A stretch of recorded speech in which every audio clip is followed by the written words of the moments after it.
നമസ്തേ. ജനം ഡിബേറ്റിലേക്ക് എല്ലാ പ്രിയപ്പെട്ട പ്രേക്ഷകർക്കും സ്വാഗതം.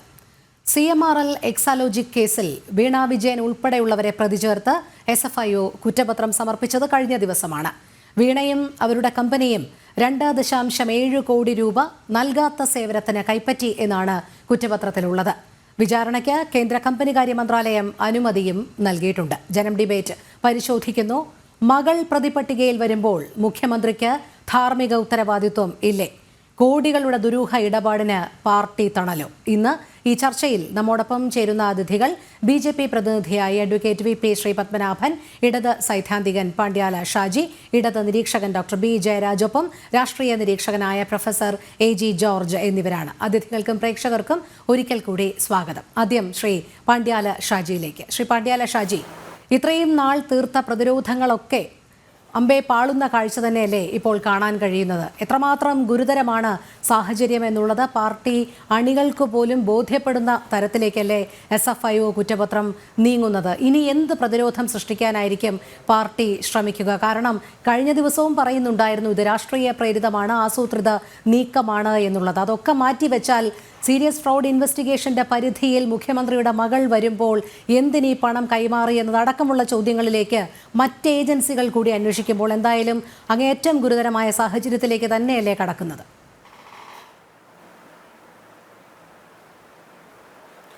തീർച്ചയായും അത് ഏറ്റവും പ്രധാനപ്പെട്ട ഒരു വിഷയം നമ്മൾ വിലയിരുത്തേണ്ടത്, കഴിഞ്ഞ നൂറ്റാണ്ട് കാലമായി കേരള പാർട്ടിയെ മാത്രമല്ല അത് അഖിലേന്ത്യാ CPIM-നെ ഇതുപോലെ പ്രതിസന്ധിയിലാക്കിയ ഒരു പാർട്ടി നേതാവ് CPIM-ന് ചരിത്രത്തിൽ ഇതുവരെ ഉണ്ടായിട്ടില്ല. പാർട്ടി പോളിറ്റ് ബ്യൂറോയിലില്ല, പാർട്ടി സെൻട്രൽ കമ്മിറ്റിയിലില്ല, പാർട്ടി സെക്രട്ടേറിയറ്റിലില്ല. അങ്ങനെയുള്ള ഒരൊറ്റയാൾ പോലും ഇതുവരെ ആ പാർട്ടിയുടെ ഹിസ്റ്ററിയിൽ ഉണ്ടായിട്ടില്ല. പക്ഷേ കഴിഞ്ഞ 24-25 വർഷക്കാലമായി ഇയാൾ ചെയ്തു വച്ചിരിക്കുന്ന ഏറ്റവും വലിയ ദുരന്തം എന്ന് പറയുന്നത് തൻ്റെയും തൻ്റെ കുടുംബത്തിൻ്റെയും മാത്രമായുള്ള ഒരു ലോകം നിർമ്മിക്കുകയും അത്തരമൊരു സംഭവത്തിൻ്റെ നിർമ്മിതിക്കായി പാർട്ടിയെ അയാൾ കൃത്യമായി സംഘടനാപരമായി ദുരുപയോഗം ചെയ്തു എന്ന ഗുരുതരമായ കുറ്റമാണ് വാസ്തവത്തിൽ ഇയാൾ ഈ കേരളത്തിലെ പാർട്ടിയോടും അഖിലേന്ത്യാ പാർട്ടിയോടും ചെയ്തത്. ഇതുവഴി സംഭവിച്ചത് എന്താണെന്ന് പറഞ്ഞാൽ ആ പാർട്ടിക്ക് ദിശാബോധം നഷ്ടപ്പെട്ടു. പാർട്ടി എന്ന് പറയുന്നത് ഇയാളുടെ വ്യക്തിപരമായ താല്പര്യത്തിനും കുടുംബ താല്പര്യത്തിനുമായി ചുരുങ്ങിയപ്പോൾ പാർട്ടിയുടെ അടവു നയങ്ങൾ പാടി.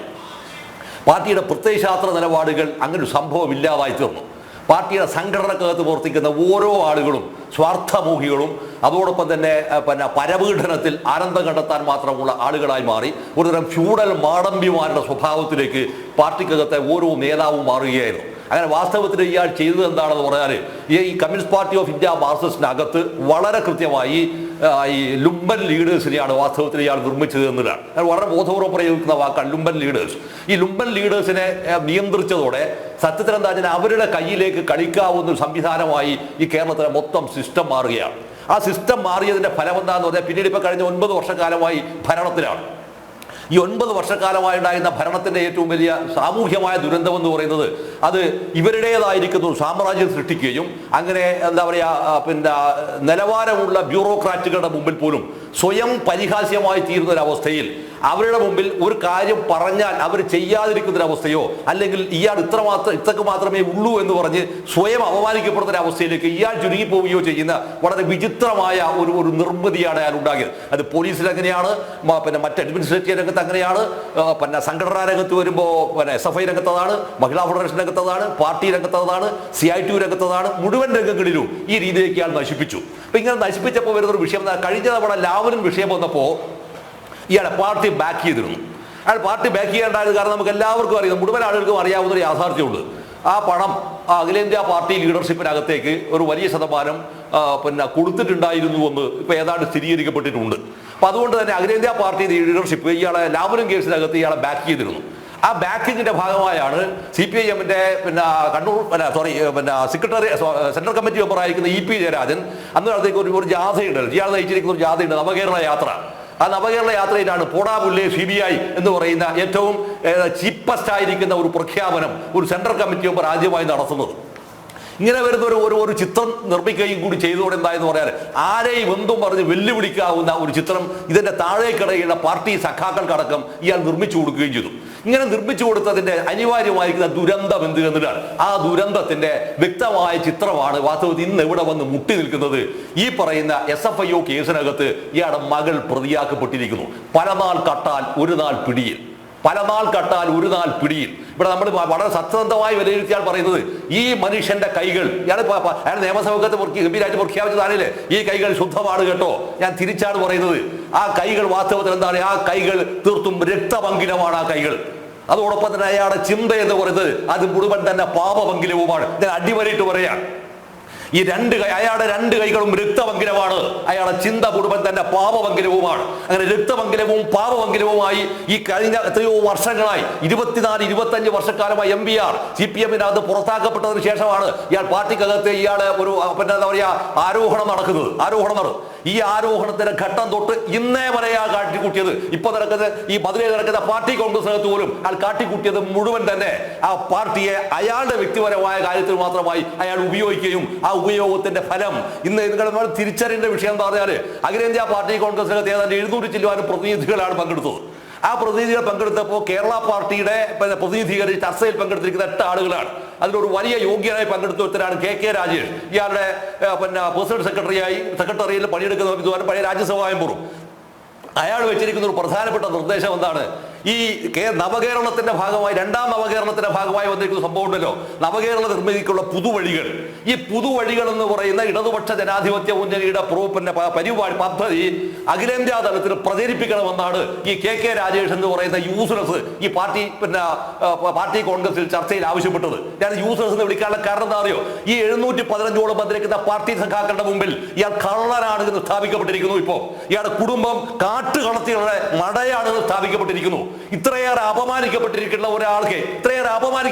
ഒരാൾക്ക് എങ്ങനെയാണ് ഒരു പാർട്ടി കോൺഗ്രസിനകത്ത് ഒരു പാർട്ടിയുടെ അധിപനാണെന്ന് പറഞ്ഞ് നിൽക്കാൻ കഴിയുക? അത് തീർച്ചയായും ഞാൻ പറയുന്നു, പാർട്ടിയുടെ സെൻട്രൽ ലീഡർഷിപ്പിന് ലാവ്ലിൻ കേസിൽ ഇയാളെ ന്യായീകരിച്ചതുപോലെ ഈ പ്രശ്നത്തിനകത്ത് ന്യായീകരിക്കാൻ സാധ്യമല്ലാത്ത ഒരു ചിത്രം ഉണ്ടായിരിക്കുന്നു. രണ്ടാമത്തെ ഒരു പോയിന്റ് എന്താണെന്ന് പറഞ്ഞാൽ ഞാൻ പറയാൻ ഉദ്ദേശിക്കുന്ന ഒരു പോയിന്റ് എന്താണെന്ന് പറഞ്ഞാൽ ആ പാർട്ടിക്കകത്ത് അയാൾക്ക് നേരത്തെ ഉണ്ടാക്കിയ വലിയൊരു അപ്രമാദിത്വമുണ്ട്. ആ അപ്രമാദിത്വത്തിന്റെ മേലെ ഇടിവീണിരിക്കുന്നു.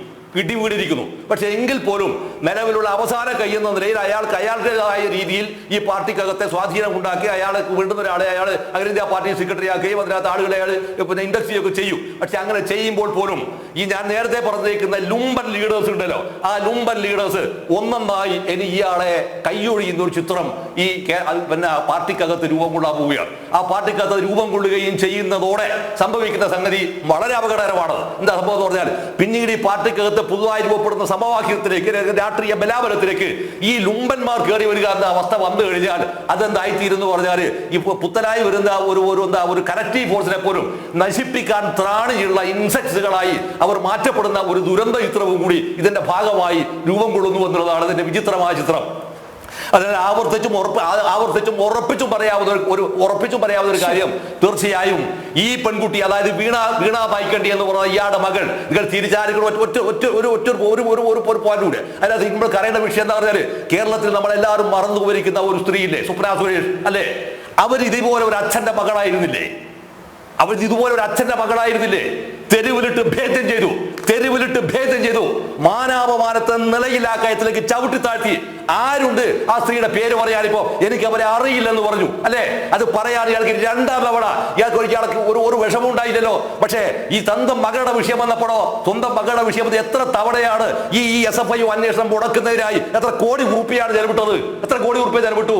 ഇതെല്ലാം തന്നെ കാറ്റിൽ പറത്തിയിട്ടാണ് ഈ ഷോൺ ജോർജ് കൊടുത്തിരിക്കുന്ന ഒരു കേസിന്റെ പേര് തീർച്ചയായും ആ ചെറുപ്പക്കാരനെ അഭിനന്ദിക്കേണ്ടതാണ്. അതിന്റെ പേര് കൃത്യവും സത്യസന്ധവുമായിരിക്കുന്ന ഒരു അന്വേഷണം ഇതിനകത്ത് വന്നിരിക്കുന്നു. അതിനർത്ഥം നിലവിലുണ്ടായിരിക്കുന്ന അവസ്ഥയിൽ ഈ സ്ത്രീയും, അതായത് ഈ വീണ പായ്ക്കണ്ടി എന്ന് പറയുന്ന ഇയാളുടെ മകളും കുടുംബവും അഴിമതി ആരോപണത്തിന് ചെളിക്കുണ്ടിൽ വീണിരിക്കുന്നു. ഉളുപ്പും മാനവും ഉണ്ടെങ്കിൽ ഇയാൾ ചെയ്യേണ്ടത് വിത്ത് ഇമ്മീഡിയറ്റ് എഫക്ട് അയാൾ സ്റ്റെപ്പ് ഡൗൺ ചെയ്തിട്ട് ഞാൻ ഈ പാർട്ടിയെ അതിന്റെ സ്വതന്ത്രമായ ഒരു വഴിയിലേക്ക് സഞ്ചരിക്കാനുള്ള സ്വാതന്ത്ര്യം ആ പാർട്ടിക്ക് വിട്ടുകൊടുക്കുക എന്നൊരു മര്യാദയാണ് അയാൾ ചെയ്യേണ്ടത്. പക്ഷെ അയാൾ ഒരിക്കലും അത് ചെയ്യില്ല എന്നുള്ളതാണ് ഇതിന്റെ പ്രാഥമികമായ റൗണ്ടിൽ എനിക്ക് പറയാം. പറയാനുള്ളത്. അതെ, മുഖ്യമന്ത്രി രാജി പോയിട്ട് ഇതിനൊരു ഉത്തരം പോലും നൽകാൻ ഇതുവരെ തയ്യാറായിട്ടില്ല എന്നുള്ളതാണ്. ശ്രീ VP ശ്രീ പത്മനാഭൻ, ഇവിടെ CMRL എക്സാലോജിക് കമ്പനി ഇടപാടുകൾ സംബന്ധിച്ചുള്ള നാൾവഴികൾ പരിശോധിക്കുകയാണെങ്കിൽ കുറേയേറെ നാളായി. അവിടെ ഏറ്റവും നിർണായകമായത് ആദായ നികുതി വകുപ്പിന്റെ കണ്ടെത്തലായിരുന്നു, തുടർന്നുള്ള ഇന്ററിം സെറ്റിൽ ബോർഡിന്റെ തീർപ്പിലും. പക്ഷേ അത് കഴിഞ്ഞിട്ടാണ് ഇതിലാരൊക്കെയാണ് ഭാഗഭാക്കായത് എന്നുള്ളത് ഉയർന്നു വന്നത്. അവിടെ വീണ വിജയന് CMRL എന്തിന് പണം കൈമാറി എന്നതടക്കമുള്ള കാര്യങ്ങളിലേക്ക് വരുമ്പോഴാണ് ഗൗരവതരമായ മറ്റൊരു തലത്തിലേക്ക് കാര്യങ്ങൾ ചെന്നെത്തുന്നത്. കാരണം കൃത്യമായി പറഞ്ഞാൽ ഫ്രോഡിൻ്റെ പരിധിയിൽ വരുന്ന, അൺഡ്യൂ ഇൻഫ്ലുവൻസിൻ്റെ പരിധിയിൽ വരുന്ന ഒരു നടപടിയാണ് CMRLന്റെ ഭാഗത്തു നിന്നും ഉണ്ടായിരിക്കുന്നത്. അതിൻ്റെ ഭാഗമായി അത്തരത്തിലൊരു സ്വാധീന ശക്തി ആയതുകൊണ്ടാണ് വീണ വിജയന് ഇത്രയധികം തുക, കോടിക്കണക്കിന് രൂപ 2.7 കോടി എന്ന് പറയുന്ന ഒരു മൂല്യം കൈമാറാൻ തന്നെ അവർ തയ്യാറായത്. നിലവിലെ അന്വേഷണം SFIO കുറ്റപത്രം സമർപ്പിച്ചിട്ടുണ്ട്. കേന്ദ്ര ആഭ്യന്തര മന്ത്രാലയം മുഖേനയാണ് കുറ്റപത്രം സമർപ്പിച്ചിരിക്കുന്നത്. പക്ഷേ അതുകൊണ്ട് മാത്രം തീരേണ്ടുന്ന ഒരു കേസാണോ? കൂടുതൽ അന്വേഷണങ്ങളിലേക്ക്, പ്രത്യേകിച്ച് ED തലത്തിലുള്ള അന്വേഷണം, ഈ പണം കൈമാറിയത് എന്തിനാണ്, അല്ലെങ്കിൽ ഈ പണം സ്വീകരിച്ചുകൊണ്ട് അവർ വഴിവിട്ട എന്തെല്ലാം നീക്കങ്ങൾ നടത്തി, ഭരണ ദുർവിനിയോഗം നടത്തിയോ എന്നതടക്കമുള്ള കാര്യങ്ങളിലേക്ക് കൂടി ഇനിയുള്ള അടുത്ത ഘട്ടം കടക്കേണ്ടതല്ലേ? അല്ല, കുറ്റപത്രം സമർപ്പിച്ചിട്ടുണ്ട് എന്നല്ല ഞാൻ മനസ്സിലാക്കുന്നത്. പ്രതിപട്ടികയിൽ ചേർത്തു എന്നുള്ളതാണ്. അങ്ങനെ ചേർത്തതിന് ശേഷം കമ്പനിക്കാര്യ മന്ത്രാലയത്തോട് പ്രോസിക്യൂട്ട് ചെയ്യാൻ അനുമതി ചോദിക്കുകയും അങ്ങനെ അനുമതി കൊടുക്കുകയും ചെയ്തിട്ടുണ്ട്. അപ്പോൾ SFIO ഈ കേസിൽ അന്വേഷണം ആരംഭിച്ചു. അങ്ങനെ അന്വേഷണം ആരംഭിക്കാനുള്ള കാരണം എന്താണ്? ഇൻകം ടാക്സ് ഡിപ്പാർട്ട്മെന്റിന്റെ ഒരു സെറ്റിൽമെന്റ് ബോർഡിന്റെ ഓർഡർ പുറത്തു വന്നു. ആ ഓർഡറിൽ അന്ന് 1,70,00,000 രൂപയോളം ഈ എക്സാലോജിക് കമ്പനിക്ക് വീണയ്ക്ക് ഇവിടെ നിന്നും, അതായത് CMRL നിന്നും കൊടുത്തതായി കണ്ടെത്തിയ ഇൻകം ടാക്സ് ഡിപ്പാർട്ട്മെന്റ് എന്തിനാണ് ഇത് കൊടുത്തത് എന്ന് ചോദിച്ചപ്പോൾ ഫീസ് ഫോർ സർവീസ് റെൻഡേഡ്, സേവനങ്ങൾക്കുള്ള പ്രതിഫലമായി കൊടുത്തു എന്ന് പറഞ്ഞു. പക്ഷെ അന്വേഷണത്തിൽ എന്ത് സേവനമാണ് നടത്തിയത്, അവർ നിങ്ങൾക്ക് നടത്തി തന്നത് എന്ന് കൃത്യമായി വിശദീകരിക്കാൻ, അവരെ ബോധ്യപ്പെടുത്താൻ CMRL സാധ്യമല്ലാത്ത വന്നപ്പോൾ ഇത് ഒരു സേവനത്തിന് കൊടുത്ത ഫീസ് അല്ല, ഇത് നിങ്ങൾ ഒരു ഗിഫ്റ്റ് എന്ന രീതിയിൽ കൊടുത്ത പൈസയായിട്ട് കണക്കാക്കി അത് ടാക്സ് ചെയ്തു. അത് ടാക്സ് ചെയ്തപ്പോൾ അതിന്റെ മുകളിൽ പിന്നെ തടസ്സവാദങ്ങൾ ഉണ്ടായി. അവസാനം അത് സെറ്റിൽമെന്റ് ആയപ്പോൾ അത് ഒരു സർവീസിന് കൊടുത്ത ചാർജ് അല്ല, ഒരു യഥാർത്ഥ സേവനത്തിന് കൊടുത്ത പ്രതിഫലമല്ല എന്ന വാദം CMRL അംഗീകരിച്ച് സെറ്റിലാക്കി. എന്നിട്ട് നികുതിയും അടച്ചു.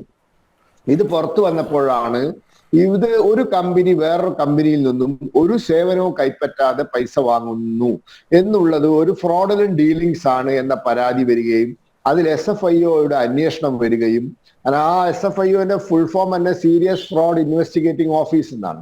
അതിൽ IPS ഉദ്യോഗസ്ഥരുണ്ട്, IRS ഉദ്യോഗസ്ഥന്മാരുണ്ട്, കമ്പനി ലോ ബോർഡ് മെമ്പർമാരുണ്ട്. പ്രോസിക്യൂട്ട് ചെയ്യാൻ അധികാരമുള്ള ഒരു അന്വേഷണ ഏജൻസിയാണ്. ഇപ്പൊ ED പോലെ ഒരു അന്വേഷണ ഏജൻസിയാണ്. അപ്പോൾ അത് അന്വേഷിച്ചിട്ട് ഇവരെയൊക്കെ പ്രതിപട്ടികയിൽ ചേർത്തപ്പോൾ അവർക്ക് പ്രോസിക്യൂട്ട് ചെയ്യാൻ, കോടതിയിൽ കുറ്റപത്രം സമർപ്പിക്കാൻ ഇനി എന്താ പറയാ, ഇവരുടെ സർക്കാരിന്റെ സാങ്ഷൻ വേണം. ഇപ്പൊ സർക്കാർ സാങ്ഷൻ കൊടുത്തു. ഇനി അവര് കൂടുതൽ തെളിവ് ശേഖരിച്ച് ഇത് മൊത്തം കുറ്റപത്രമായി ഇതിന്റെ എക്കണോമിക് ഒഫൻസ് കോർട്ടിൽ കൊടുക്കും, അല്ലെങ്കിൽ കമ്പനി കോർട്ടിൽ കൊടുക്കും, കമ്പനി കേസുകൾ കൈകാര്യം ചെയ്യുന്ന കോടതിയിൽ കൊടുക്കും. അതൊരു വശത്ത്. ഇപ്പോൾ സാങ്ഷൻ കിട്ടിയ സ്ഥിതിക്ക് ഇനി സംഭവിക്കാൻ പോകുന്നത് ED അന്വേഷണം ആരംഭിക്കും. കാരണം EDക്ക് അന്വേഷിക്കണമെങ്കിൽ ഒരു FIR വേണം. സാധാ പോലീസ് FIR ആയാലും മതി. പക്ഷെ സാങ്ഷൻ വേണ്ട കേസുകളിൽ സാങ്ഷൻ ഉള്ള ഒരു റിപ്പോർട്ട് വേണം. ഇപ്പൊ ഇവിടെ സാങ്ഷൻ ഉണ്ടായി വന്നു കഴിഞ്ഞു. ഇനി EDക്ക് ഓട്ടോമാറ്റിക്കലി അന്വേഷിക്കാം. ഇവിടെ 2 പോയിന്റുകൾ നമ്മൾ ശ്രദ്ധിക്കണം. ഒന്ന്, പൈസ കിട്ടിയിട്ടില്ല എന്ന് വീണ വിജയനോ അല്ലെങ്കിൽ അവരുടെ കമ്പനിയോ അതുമല്ലെങ്കിൽ CPMകാരോ പറഞ്ഞിട്ടില്ല. പൈസ കിട്ടിയിട്ടുണ്ട്, അത് സേവനത്തിനുള്ള പ്രതിഫലമാണ്. എന്നാൽ എന്താണ് സേവനം എന്ന് ആരെയും ബോധ്യപ്പെടുത്താൻ ഇവർക്ക് ആർക്കും സാധിച്ചിട്ടില്ല. ഞാൻ മനസ്സിലാക്കുന്നത് വീണ വിജയനെ സെൻട്രൽ ഏജൻസികൾ ചോദ്യം ചെയ്തിട്ടുണ്ട് എന്നാണ്. അത് ബ്രേക്കിംഗ് ന്യൂസ് ആയിട്ട് പത്രത്തിലൊക്കെ വന്നതാണ്. വീണ വിജയനെ ചെന്നൈയിലോ മറ്റോ വിളിച്ചു വരുത്തി, ബാംഗ്ലൂരാന്ന് തോന്നുന്നു, വിളിച്ചു വരുത്തി ചോദ്യം ചെയ്തിട്ടുണ്ട്. അപ്പോൾ അവർക്ക് പറയാനുള്ളത് കേട്ടിട്ടുണ്ട്. IT-യുടെ സെറ്റിൽമെന്റ് ഓർഡർ പുറത്തു വന്നപ്പോൾ CPM-കാര് പറഞ്ഞത് വീണയ്ക്ക് പറയേണ്ടത് കേട്ടിട്ടില്ല, വീണയുടെ ഭാഗം കേൾക്കാത്ത ഉത്തരവാണ്. ഇവിടെ ചോദ്യം ചെയ്യൽ നടന്നിട്ടുണ്ട്, സെൻട്രൽ ഏജൻസികൾ ചോദ്യം ചെയ്തിട്ടുണ്ട്. ആരൊക്കെ ചോദ്യം ചെയ്തതെന്ന് നമുക്കറിയില്ല, കാരണം അവരും പറയില്ല ഇവരും പറയില്ല. ബാംഗ്ലൂരിൽ വെച്ച് ചോദ്യം ചെയ്യൽ നടന്നിട്ടുണ്ട്, അത് സത്യമാണ്. അപ്പൊ ഇവിടെ ഒന്ന് പൈസ വാങ്ങിയിട്ടില്ല, അല്ലെ പൈസ കിട്ടിയിട്ടില്ല എന്ന് പറഞ്ഞിട്ടില്ല. രണ്ടാമത്തെ ഏറ്റവും കൗതുകരമായ കാര്യം, CMRL എന്ന് പറയുന്ന കമ്പനിയിൽ കേരള ഗവൺമെന്റിന് ഷെയർ ഉണ്ട്. അപ്പൊ കേരള ഗവൺമെന്റിന് ഷെയർ ഉള്ള ഒരു കമ്പനിയാണ് മുഖ്യമന്ത്രിയുടെ മകൾക്ക് അനാവശ്യമായി പൈസ കൊടുക്കുന്നത്. അപ്പൊ അത് ഒരു ഗുരുതരമായ പ്രശ്നമാണ്.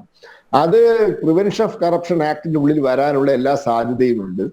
ED അന്വേഷണം തുടങ്ങിക്കഴിഞ്ഞാൽ കാര്യം കളി മാറും.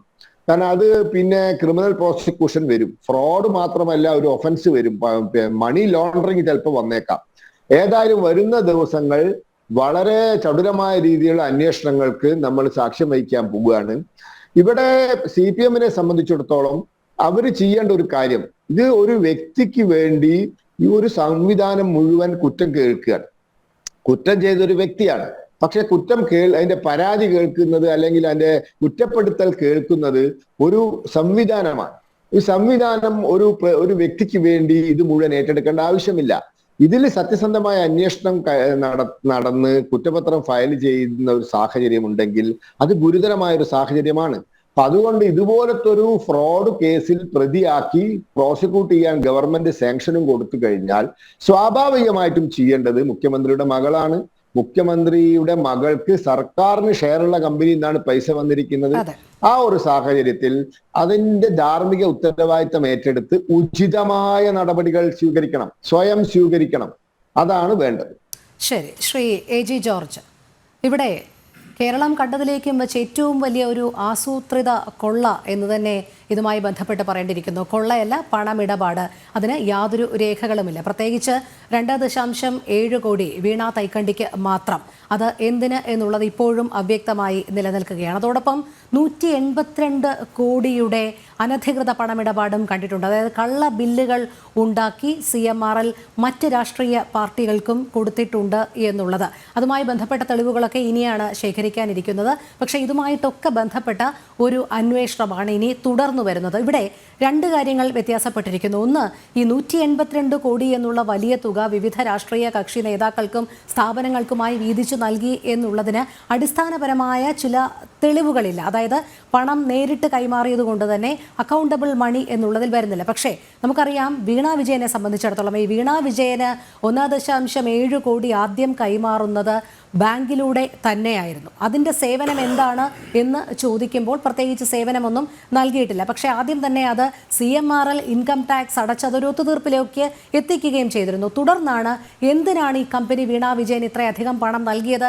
എന്നുള്ള അന്വേഷണത്തിലോട്ട് വരുമ്പോഴാണ് നമ്മൾ നേരത്തെ പറഞ്ഞതുപോലെ മറ്റൊരു ഗുരുതരമായ ഘട്ടത്തിലേക്ക് ഇത് കടക്കുന്നത്. എന്തായാലും CMRL നടത്തിയ ഈ ഇടപാടുകൾ, ഒന്ന് ഇതര രാഷ്ട്രീയ കക്ഷി നേതാക്കൾക്ക് ഒരു ഭാഗത്ത്, രണ്ട് മുഖ്യമന്ത്രിയുടെ മകൾ എന്നുള്ള രീതിയിൽ വീണ വിജയന്റെ അക്കൗണ്ടിലേക്ക്. എങ്ങനെയാണ് താങ്കൾ ഇത്ര വലിയ കോടികളുടെ ഈ പണമിടപാടിനെ നോക്കിക്കാണുന്നത്? ഇവർ ഈ ഭരണത്തണലിൽ ഈ സ്വാധീനം ഉപയോഗിച്ച് ഇത്രയൊക്കെ കോടികൾ നൽകിയിട്ടുണ്ട് എങ്കിൽ ഇതിൻ്റെ ഇരട്ടി കോടികൾ സ്വന്തമായും നേടിയിട്ടുണ്ടാകില്ലേ പല രൂപത്തിൽ? രോഹിണി, കേരളത്തിലെ ഇടതുപക്ഷ മന്ത്രിസഭയുടെ ഏറ്റവും ഒടുവിലത്തെ മുഖ്യമന്ത്രിയായിരിക്കും പിണറായി വിജയൻ എന്ന് ആവർത്തിച്ച് തെളിയിക്കുന്ന ഒരു സ്ഥിതിയിലേക്കിപ്പോൾ കേരള രാഷ്ട്രീയം എത്തി നിൽക്കുകയാണ്. ഇത്രയും ഗുരുതരമായ ആരോപണത്തിന് വിധേയനായ ഒരു മുഖ്യമന്ത്രി കേരളത്തിൽ ഇന്ന് വരെ അധികാരത്തിലുണ്ടോ എന്ന കാര്യം വളരെ സംശയമാണ്. നമുക്കെല്ലാവർക്കും അറിയാം, കേരളത്തിൽ ഇടതുപക്ഷ ജനാധിപത്യ മുന്നണി പലവട്ടമായി അധികാരത്തിലിരുന്നിട്ടുണ്ട്. അതികായന്മാരായ നേതാക്കന്മാർ അതിന് നേതൃത്വം കൊടുത്തിട്ടുണ്ട്. EMS മുതൽ ഇങ്ങോട്ട് VK നായനാരാകട്ടെ, PS അച്യുതാനന്ദനാകട്ടെ തുടങ്ങിയ വളരെ പ്രശസ്തരായിട്ടുള്ള നേതാക്കന്മാർ നേതൃത്വം കൊടുത്ത മന്ത്രിസഭ ഈ കൊച്ചു കേരളത്തെ അനേക വർഷങ്ങൾ ഭരിച്ചിട്ടുണ്ട്. പക്ഷേ നാളിതുവരെ ഇതുപോലെയുള്ള ഒരു നാണം കെട്ട ഒരു സാഹചര്യത്തിലേക്ക് ഒരു മുഖ്യമന്ത്രി ദയനീയമായി പതിഞ്ഞതായിട്ടുള്ള ഒരു ചരിത്രം നമ്മുടെ കേരളത്തിൻ്റെ രാഷ്ട്രീയത്തിലില്ല എന്ന് പറയുന്നതിന് യാതൊരു മടിയുമില്ല. രോഹിണി ചോദിച്ച ചോദ്യങ്ങൾ വളരെ ഗുരുതരമായിട്ടുള്ള പ്രശ്നങ്ങളുടെ കാര്യങ്ങൾ വെളിപ്പെടുത്തുന്നതാണ്. രോഹിണി, ഇതിൻ്റെ ഒരു നാൾ വഴി വളരെ ലളിതമായിട്ട് ഞാനൊന്ന് സൂചിപ്പിക്കാൻ ശ്രമിക്കുകയാണ്. ഇത് യഥാർത്ഥത്തിൽ ആരംഭിക്കുന്നത് ഈ പറയുന്ന മാസപ്പടി കേസെന്ന് വളരെ അപരനാമത്തിൽ അറിയപ്പെടുന്ന ഈ സംഭവം തുടങ്ങുന്നത് 2023 ഓഗസ്റ്റ് മാസം 8-ാം തീയതിയാണ്. ഇവിടെ ആദ്യമായിട്ട് ഈ വിഷയത്തിൽ ഇടപെടുന്നത് ഇൻകം ടാക്സ് സെറ്റിൽമെൻറ്റ് ബോർഡ് എന്ന് പറയുന്നതായിട്ടുള്ള കേന്ദ്ര ഗവൺമെൻറ്റിൻ്റെ ഒരു പ്രസ്ഥാനമാണ്. അതൊരു അന്വേഷണ ഏജൻസിയല്ല. കാരണം ആദായ നികുതിയിൽ ക്രമക്കേടുകൾ ഉണ്ടെങ്കിൽ അത് കണ്ടുപിടിക്കുകയും അതിന് തക്കതായിട്ടുള്ള ശിക്ഷ കൊടുത്തിട്ട് ആ ശിക്ഷയിൽ നിന്ന് മറ്റുള്ളവരെ ഒഴിവാക്കുകയും ചെയ്യുന്ന ഒരു സാഹചര്യമുണ്ട്. ആ ഒരു അധികാരം മാത്രമേ ഈ ഇൻകം ടാക്സ് സെറ്റിൽമെൻറ്റ് ബോർഡിന് ഉള്ളൂ. അത് അവർ കണ്ടുപിടിച്ചു. ക്രമക്കേടുകളാണെന്ന് കണ്ടുപിടിച്ചതിൻ്റെ ഫലമായി നേരത്തെ ഇവിടെ സൂചിപ്പിച്ചതുപോലെ അതിൻ്റെ GST ഉൾപ്പെടെയുള്ള പണം അടച്ചിട്ട് അവർ അതിൽ നിന്ന് രക്ഷ പ്രാപിച്ചു. അതിനുശേഷമാണല്ലോ ഇവിടെ ഗുരുതരമായ ആരോപണം ഉണ്ടാകുന്നത്. അതുണ്ടാകുന്നത് രജിസ്ട്രാർ ഓഫ് കമ്പനീസ് എന്ന് പറയുന്ന കമ്പനി നിയമങ്ങളുടെ പരമാധികാരിയായിട്ടുള്ള ബാംഗ്ലൂർ അടിസ്ഥാനമായിട്ടുള്ള രജിസ്ട്രാർ ഓഫ് കമ്പനീസിൻ്റെ അന്വേഷണം ആരംഭിച്ചപ്പോഴാണ് യഥാർത്ഥത്തിൽ പിടിച്ചതിനേക്കാൾ വലുതാണ് അളയിൽ എന്ന് അവർ കണ്ടെത്തിയത്. കാരണം ഇവിടെ നേരത്തെ സൂചിപ്പിച്ചതുപോലെ ഈ വീണ വിജയൻ്റെ ഉടമസ്ഥതയുള്ള എക്സാലോജിക് കമ്പനിയുമായി ശ്രീധരൻ കർത്ത എന്ന് പറയുന്ന ഒരു സ്വകാര്യ വ്യക്തി CMRL എന്ന് പറയുന്ന കമ്പനിയുടെ ഉടമയായിട്ടുള്ള ആൾ നടത്തിയതായിട്ടുള്ള ഏർപ്പാടുകൾ എല്ലാം വ്യാജമായിരുന്നു. അതിനകത്ത് ഒരുപാട് ക്രമക്കേടുകൾ ഉണ്ട് എന്ന് രജിസ്ട്രാർ ഓഫ് കമ്പനീസ് കണ്ടുപിടിച്ചപ്പോഴാണ് ഇത് അന്വേഷിച്ചെങ്കിലേ മതിയാവുകയുള്ളൂ എന്ന ആ ഒരു തീരുമാനത്തിൽ രജിസ്ട്രാർ ഓഫ് കമ്പനീസ് അവരുടെ നിയന്ത്രണത്തിലുള്ള SFIO എന്ന് പറയുന്ന സീരിയസ് ഫ്രോഡ് ഇൻവെസ്റ്റിഗേഷൻ ഓഫീസിനെ ഈ ചുമതല ഏൽപ്പിക്കുന്നത്. SFIO എന്ന് പറഞ്ഞാൽ നേരത്തെ ഇവിടെ പറഞ്ഞു കഴിഞ്ഞു, ആവർത്തിക്കുന്നില്ല. വളരെ ശക്തമായിട്ടുള്ള അധികാരമുള്ള ഗവൺമെൻറ്റിൻ്റേതായ നിയന്ത്രണത്തിലുള്ളതാണെങ്കിൽ പോലും സ്വതന്ത്രമായ അന്വേഷണ അധികാരവും പ്രോസിക്യൂഷൻ അധികാരവുമുള്ളതായിട്ടുള്ള ഒരു ഏജൻസിയാണ് ഈ SFIO എന്ന് പറയുന്നത്. അവിടെയാണ് ഇതിൻ്റെ വ്യാപ്തി കണ്ടുപിടിക്കുന്നത്. ഇപ്പോൾ രോഹിണി സൂചിപ്പിച്ചതുപോലെ ഇത് 1.72 കോടിയിൽ ആരംഭിച്ചെങ്കിലും ഇത് ആയിരക്കണക്കിന് കോടിയിലേക്ക് എത്തി നിൽക്കുകയാണിപ്പോൾ. ഇതിനകത്തിപ്പോൾ എക്സാലോജിക്കിൻ്റെ വീണ വിജയനും അല്ലെങ്കിൽ ഈ CMRLൻ്റേതായിട്ടുള്ള ശ്രീധരൻ കർത്ത മാത്രമല്ല, അല്ലാതെ തന്നെ വലിയ വൻ തോക്കുകൾ, വൻ സ്രാവുകൾ ഇതിനകത്ത് ഉൾപ്പെട്ടിട്ടുണ്ട് എന്നുള്ളത് അധികം താമസിയാതെ അന്വേഷണത്തിൽ പുറത്തു വരാൻ പോവുകയാണ്. ഇതിനകത്ത് PMLA കേസുണ്ട്. അതായത് prevention of money laundering act apply ചെയ്യാൻ കഴിയുന്നതായിട്ടുള്ള കുറ്റങ്ങൾ ഇതിനകത്ത് സംഭവിച്ചിട്ടുണ്ട്. കള്ളപ്പണം വെളുപ്പിച്ചതായിട്ട് ഈ SFIO കണ്ടെത്തിയിട്ടുണ്ട്. അപ്പോൾ അന്വേഷണത്തിൻ്റെ വ്യാപ്തി വളരെ വലുതാകാൻ പോവുകയാണ് രോഹിണി. അങ്ങനെ വരുമ്പോഴാണ് രോഹിണി ഇപ്പോൾ സൂചിപ്പിച്ചതുപോലെ ഇത് ശ്രീധരൻ കർത്തായും വീണ വിജയനും മാത്രമായിട്ടുള്ള ഒരു ഇടപാടായി അവസാനിക്കുകയില്ല. മറിച്ച് ഇതിനകത്ത് ആരെല്ലാം ബന്ധപ്പെട്ടിട്ടുണ്ടോ, അത് ഇടതുപക്ഷമാകട്ടെ വലതുപക്ഷമാകട്ടെ, ആരെല്ലാം വ്യക്തിപരമായിട്ടും പാർട്ടിയായിട്ടും ഇടപെട്ടിട്ടുണ്ടോ അതെല്ലാം പുറത്തു വരാനുള്ള സമയമായിരിക്കുന്നു എന്നതാണ് ഇപ്പോൾ നാം കാണേണ്ടതായിട്ടുള്ള കാര്യം. ഇവിടെ ഒരു ശുദ്ധമായിട്ടുള്ള രാഷ്ട്രീയ അഴിമതിയല്ലേ ഇവിടെ നടന്നിരിക്കുന്നത്. അതായത് ഈ വീണ വിജയൻ എന്ന് പറയുന്നതായിട്ടുള്ള വ്യക്തിയെക്കുറിച്ച് നമുക്കെല്ലാം അറിയാം. ഞാൻ എല്ലാ ബഹുമാനത്തോടു കൂടി പറയട്ടെ, ഒരു സ്വാശ്രയ എഞ്ചിനീയറിംഗ് കോളേജിൽ പഠിച്ച് ഒരു BTech പാസ്സായിട്ട് അടുത്ത വണ്ടിക്ക് ബാംഗ്ലൂരിൽ പോയി ഒരു വലിയ കമ്പനിയുടെ ഒരു ഉടമയാവുക, അതിൻ്റെ CEO ഒക്കെ ആവുക എന്നൊക്കെ പറഞ്ഞാൽ സാമാന്യ യുക്തിക്ക് നിരക്കുന്നതായിട്ടുള്ളൊരു സംഗതിയല്ല. അന്വേഷിച്ചു വന്നപ്പോൾ എന്താ കണ്ടത്? ഇത് മുഖ്യമന്ത്രിയുടെ മകളാണ്. മുഖ്യമന്ത്രിയുടെ മകൾ എന്ന് പറയുമ്പോൾ എന്ത് കടലാസ് കമ്പനി ആയാലും അതിൻ്റെ പിന്നാലെ പോയി മുഖ്യമന്ത്രിയിൽ നിന്ന് കിട്ടുന്ന ആനുകൂല്യങ്ങളൊക്കെ പിടിച്ചു പറ്റാൻ കഴിയുന്നതിൻ്റെ ഒരു ഉപകരണമായി ഈ വീണ വിജയനെ ഉപയോഗിക്കാമെന്ന് കണ്ടപ്പോഴാണ് അതിബുദ്ധിമാനായ CMRLൻ്റെ കമ്പനിയുടെ ഉടമയായിട്ടുള്ള ഈ ശ്രീധരൻ കർത്ത രംഗത്ത് വരുന്നത്. അപ്പോൾ ഇവിടെ വീണ വിജയനോടുള്ള സ്നേഹമൊന്നുമല്ല രോഹിണി, അതാണ് ഇതിനകത്തെ കാതലായിട്ടുള്ള പ്രശ്നം. എങ്ങനെയാണ് ഈ പറയുന്ന ഞാൻ മുമ്പേ പറഞ്ഞതുപോലെ യാതൊരു വ്യാവസായിക പശ്ചാത്തലവുമില്ലാത്ത ഒരാൾ വന്ന് ബാംഗ്ലൂരിൽ പോയി ഒരു വലിയ സോഫ്റ്റ്വെയർ കമ്പനി തുടങ്ങുകയാണ്? നമുക്കറിയാം, ബാംഗ്ലൂർ എന്നൊക്കെ പറഞ്ഞാൽ നമ്മുടെ IT നഗരമാണ്. അവിടെയൊക്കെ ഈ പരൽമീനുകളൊക്കെ എത്ര കാലം നിലനിൽക്കാനായി സാധിക്കും? അപ്പോൾ അവിടെയെല്ലാം തുടങ്ങുമ്പോൾ എന്താണ് അടിസ്ഥാനപരമായിട്ടുള്ള ലേബൽ? എന്താണ്? ഞാൻ കേരളത്തിൻ്റെ മുഖ്യമന്ത്രിയുടെ മകളാണ്. അവർ നേരിട്ട് പറയുന്നില്ലെങ്കിലും പകല് പോലെ വ്യക്തമായിട്ടുള്ള ഒരു കാര്യമാണല്ലോ. അങ്ങനെ വന്നപ്പോൾ കരിമണൽ വ്യവസായത്തിൻ്റെ അഗ്രഗണ്യനായിട്ടുള്ള ശ്രീധരൻ കർത്തായിക്ക് കേരളത്തിൽ അവിഹിതമായി കരിമണൽ ശതകോടികൾ വിലപിടിക്കുന്നതായ കരിമണൽ വ്യവസായം വർദ്ധിപ്പിക്കുന്നതിനായിട്ടുള്ള ഏറ്റവും നല്ല ഉപകരണമായി അയാൾ കണ്ടുപിടിച്ചത് ഈ മുഖ്യമന്ത്രിയെ പ്രീതിപ്പെടുത്താൻ ഈ വീണ വിജയൻ നടത്തുന്നതായ കടലാസ് കമ്പനിയുമായി ഒരു ഉടമ്പടി ഉണ്ടാക്കുക എന്നുള്ളത്. ഇത് വളരെ തന്ത്രപരമാണ്, വളരെ ആസൂത്രിതമാണ്. ഇത് നന്നായി പഠിക്കണം. പഠിക്കുന്നവർക്ക് മാത്രമേ ഈ സാധാരണ പൊതുസമൂഹത്തിന് പോലും കാര്യങ്ങൾ പൂർണ്ണമായി ഗ്രഹിച്ചിട്ടുണ്ട് എന്നെനിക്ക് സംശയമുണ്ട്. അങ്ങനെ വന്നപ്പോഴാണ് ഈ ശ്രീധരൻ കർത്ത ഈ വീണ വിജയൻ നടത്തുന്നതായ കമ്പനിയുമായി ഒരു ഇടപാടുണ്ടാക്കുന്നു. ആ ഉടമ്പടി രോഹിണി അത് തന്നെ വ്യാജ ഉടമ്പടിയാണ്. കാരണം ഇവർ നൽകുന്ന സേവനത്തിൻ്റെ പ്രതിഫലം എന്ന പേരിൽ 1,72,00,000 രൂപ 3 വർഷമായി വീണ വിജയൻ്റെ അക്കൗണ്ടിലേക്ക് ഈ ശ്രീധരൻ കർത്ത കൊടുത്തു കഴിഞ്ഞിരിക്കുന്നു. അത് ആരും നിഷേധിച്ചിട്ടില്ല. അത് കൈപ്പറ്റിയതായി കാണുന്നു. പിന്നീട് വന്ന എന്താണ് ഇപ്പോൾ ഏറ്റവും ഒടുവിലുള്ള കണ്ടെത്തൽ എന്താണ്? ഇത് 1.72 കോടിയല്ല, ഇത് 2.7 കോടിയായി വളർന്നിരിക്കുന്നു ഈ ബാധ്യത എന്നത് ഇപ്പോൾ പ്രകടമായിരിക്കുന്നു. അപ്പോൾ ഇത് ഒരു മഞ്ഞുമലയുടെ അറ്റം മാത്രമേ ഇപ്പോൾ പുറത്തു വന്നിട്ടുള്ളൂ. ഇതിനകത്ത് ബന്ധപ്പെട്ടിരിക്കുന്ന ആളുകൾ വളരെ ഉന്നതന്മാരായിട്ടുള്ളതാണ്. ശതകോടികളുടെ ഇടപാടുകൾ ഇതിനകത്ത് നടന്നിട്ടുണ്ട്. അത് മുഴുവൻ വ്യാജ ഇടപാടാണ്. ഒരു കാര്യം കൂടെ ആമുഖത്തിൽ ഞാൻ പറയാം. ഇപ്പോൾ മധുര അവിടെ മുഴുവൻ പാർട്ടിയുടെ കോൺഗ്രസ് നടക്കുകയാണല്ലോ. ഏറ്റവും ഒടുവിൽ മാധ്യമങ്ങൾ നിങ്ങളൊക്കെ കേട്ടിരിക്കുമല്ലോ, അവിടെ വലിയ പ്രശ്നമായിരിക്കുന്നു. അതായത് അവിടെ പ്രകാശ് കാരാട്ട് എന്ന് പറയുന്നത് ഈ പറയുന്ന പിണറായി വിജയൻ്റെ ഒരു അസ്മാദിയാണല്ലോ. കാരണം അങ്ങോട്ടും ഇങ്ങോട്ടും ഒക്കെയുള്ള ഒരു ചങ്ങാത്തം സീതാറാം യെച്ചൂരി ഇരുന്ന കാലത്തൊക്കെ നമ്മൾ അറിഞ്ഞിട്ടുള്ളതാണ്. അതിലേക്ക് ഞാൻ പോകുന്നില്ല. എന്താ സംഭവിച്ചിരിക്കുന്നത്? സീതാറാം യെച്ചൂരിയൊക്കെ പോയപ്പോൾ ഇപ്പോൾ ഈ പറയുന്ന ഈ പ്രകാശ് കാരാട്ട് ഇന്ന് പറഞ്ഞിരിക്കുകയാണ്, ഇത് നമുക്ക് നിയമപരമായും രാഷ്ട്രീയമായും ഇതിനെ നേരിടണം എന്ന് അദ്ദേഹം ഒരു എളുപ്പമില്ലാതെ പറഞ്ഞിരിക്കുന്നു. എന്നാൽ അവിടെ വിവേകമുള്ള ഒരു കേന്ദ്ര കമ്മിറ്റി മെമ്പർ പറഞ്ഞു, ഇതങ്ങനെ കാണാൻ സാധ്യമല്ല. ഇതിനകത്ത് ആരാണോ ബന്ധപ്പെട്ടിരിക്കുന്നത് അവർ ഇതിന് പ്രതിരോധം സൃഷ്ടിക്കണം, അവർ നിയമപരമായ പരിഹാരം കാണണം. നമുക്കറിയാം ഒരു വാക്യം കൂടെ, ഈ പറയുന്ന കോടിയേരി ബാലകൃഷ്ണൻ്റെ മകനെതിരായി മയക്കുമരുന്ന് പോലുള്ള തുടർ കേസുകൾ ഉണ്ടായപ്പോൾ അന്ന് ഇതുപോലെ പാർട്ടിക്കൊരു പ്രതിസന്ധി ഉണ്ടായി. അപ്പോൾ ഇത് ആര് നേരിടണം എന്ന് പറഞ്ഞപ്പോൾ കോടിയേരി ബാലകൃഷ്ണൻ്റെ മകനെ കൈവിട്ടല്ലോ മാർക്സിസ്റ്റ് പാർട്ടി. അപ്പോൾ കോടിയേരി ബാലകൃഷ്ണൻ്റെ മകനെ കൈവിട്ടെങ്കിൽ പിണറായി വിജയൻ്റെ മകളെ കയ്യിൽ സ്വീകരിക്കണമെന്നുണ്ടെങ്കിൽ പിണറായി വിജയന് കൊമ്പുണ്ടോ അല്ലെങ്കിൽ വീണ വിജയന് കൊമ്പുണ്ടോ എന്ന ചോദ്യത്തിന് ഇവർ ഉത്തരം പറഞ്ഞെങ്കിലേ മതിയാവുകയുള്ളൂ. അതുകൊണ്ട് ഇത് വളരെ സങ്കീർണമായിട്ടുള്ള സംഗതിയാണ്.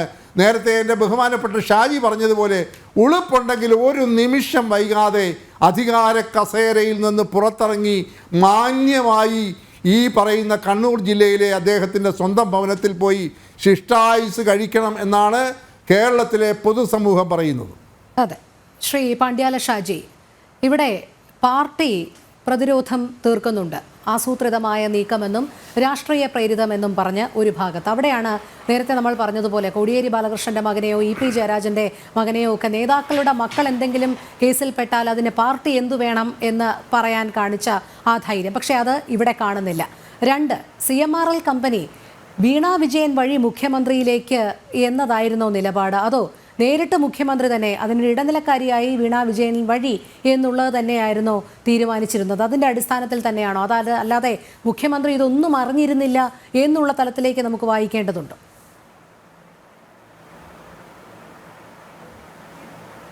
ഒരിക്കലുമില്ല.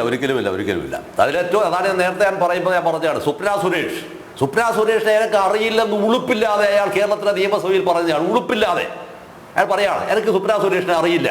നമുക്ക് ഭാവനയിൽ കാണാൻ പറ്റൂ അത്തരം ഒരു പ്രസ്താവന ഒരാൾ നടത്തുന്നത്. അയാൾ ഈ പറയുന്ന മുഖ്യമന്ത്രിയും പിന്നെ സ്വപ്ന സുരേഷും പരിവാരങ്ങളും അയാളുടെ ഭാര്യയും മക്കളും എല്ലാം ഇരുന്നിട്ട് എത്രയോ പിന്നെ ഫോട്ടോഗ്രാഫ്സ് നിലവിൽ കിട്ടാനുണ്ട് ആ ക്ലിഫ് ഹൗസിനകത്തുള്ളത്.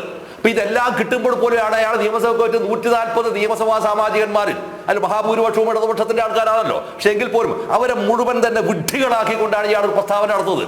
ആ പ്രസ്താവന നടത്തുമ്പോഴാണ് ഇയാൾ കരിമണൽ സംഭവത്തിനകത്ത് കർത്തയെടുത്ത് വാങ്ങി എന്ന് പറഞ്ഞ അതിനകത്ത് കൊള്ളയടിച്ചു എന്ന് പറയുന്ന തുക അതും നമ്മുടെ ഭാവനക്കപ്പുറത്തുണ്ടായിരിക്കുന്ന പണമാണ്. ഇപ്പൊ നമ്മളിപ്പോ കുറവണ്ടൽ ഏരിയയിൽ ഉണ്ടായിരിക്കുന്ന പിന്നെ കരിമണൽ ഖണ്ഡം ആ പറയുന്ന അവിടുത്തെ ആ ധാതു സമ്പത്ത് അവിടുന്ന് കൊള്ളയടിക്കാതിരിക്കാൻ ബ്രിട്ടീഷുകാരുള്ള കാലത്ത് പോലും അതിൽ എത്രയേറെ താല്പര്യം കാണിച്ചാണ്. നിങ്ങൾ ശ്രദ്ധിക്കുന്നുണ്ടാവുമല്ലോ ശരിക്ക്. ഈ കേരളത്തിനകത്ത് കോവിഡ് കത്തിപ്പടർന്ന് നിൽക്കുന്ന കാലത്താണ് അതിന്റെ ആനുകൂല്യത്തിന് ഇയാൾ പറയാണ് കുരങ്ങിന് വെള്ളം കൊടുക്കണം, അതുപോലെ തന്നെ പക്ഷിമൃഗാദികൾക്ക് വെള്ളം കൊടുക്കണം, കോഴിക്കൂട് അടച്ചിടണം, ഇങ്ങനെ എല്ലാം പറഞ്ഞ ആടുകളുടെ മുമ്പിൽ ഏറ്റവും പ്രധാനപ്പെട്ട ഒരാൾ, നിങ്ങളുടെ മുഴുവൻ കാര്യങ്ങളെയും ശ്രദ്ധിക്കുന്ന ഒരാളാണ് താനെന്ന് വരുത്തി തീർത്തിട്ടാണ് തോട്ടപ്പള്ളിയിൽ ഉണ്ടായിരിക്കുന്ന എന്ത് ചെയ്തത്, ഈ കരിമണ ആ ബണ്ട് പൊളിച്ചു കൊടുത്തത്. അത് പൊളിച്ചതിലൂടെയാണ് എത്രയോ കോടി ഉറുപ്പികയുടെ കരിമണലാണ് അന്ന് അവിടുന്ന് ഖനനം ചെയ്ത് എടുത്തുകൊണ്ടുപോയത്. അപ്പൊ ഇതിങ്ങനെ ഈ പെരും കൊള്ള ഇങ്ങനെ നടത്തുമ്പോൾ ഒരു വലിയ ദുരന്തം ഇന്ത്യയിലെമ്പാടും ലോകമെമ്പാടുമുള്ള ഒരു വലിയ ദുരന്തത്തിന്റെ സമയത്ത് പോലും ഇയാൾ ഹാർവെസ്റ്റ് ചെയ്യുകയായിരുന്നു. ഇങ്ങനെ ഹാർവെസ്റ്റ് ചെയ്തിരിക്കുന്ന ഒരാളെ ഈ പാർട്ടിക്ക് ഇനി അയാളെ താങ്ങുക സാധ്യമല്ല. പ്രകാശ് കാരാട്ട് ബഹുമാനപ്പെട്ട പ്രൊഫസർ പറഞ്ഞ പോലെ അയാൾക്ക് വേറെ വഴിയൊന്നുമില്ല, വേറെ ഒരു വഴിയുമില്ല അയാൾ ഇതിങ്ങനെ ശിവാജിന്റെ പണിയെടുത്ത് ഇങ്ങനെ പറയൽ മാത്രമാണ്.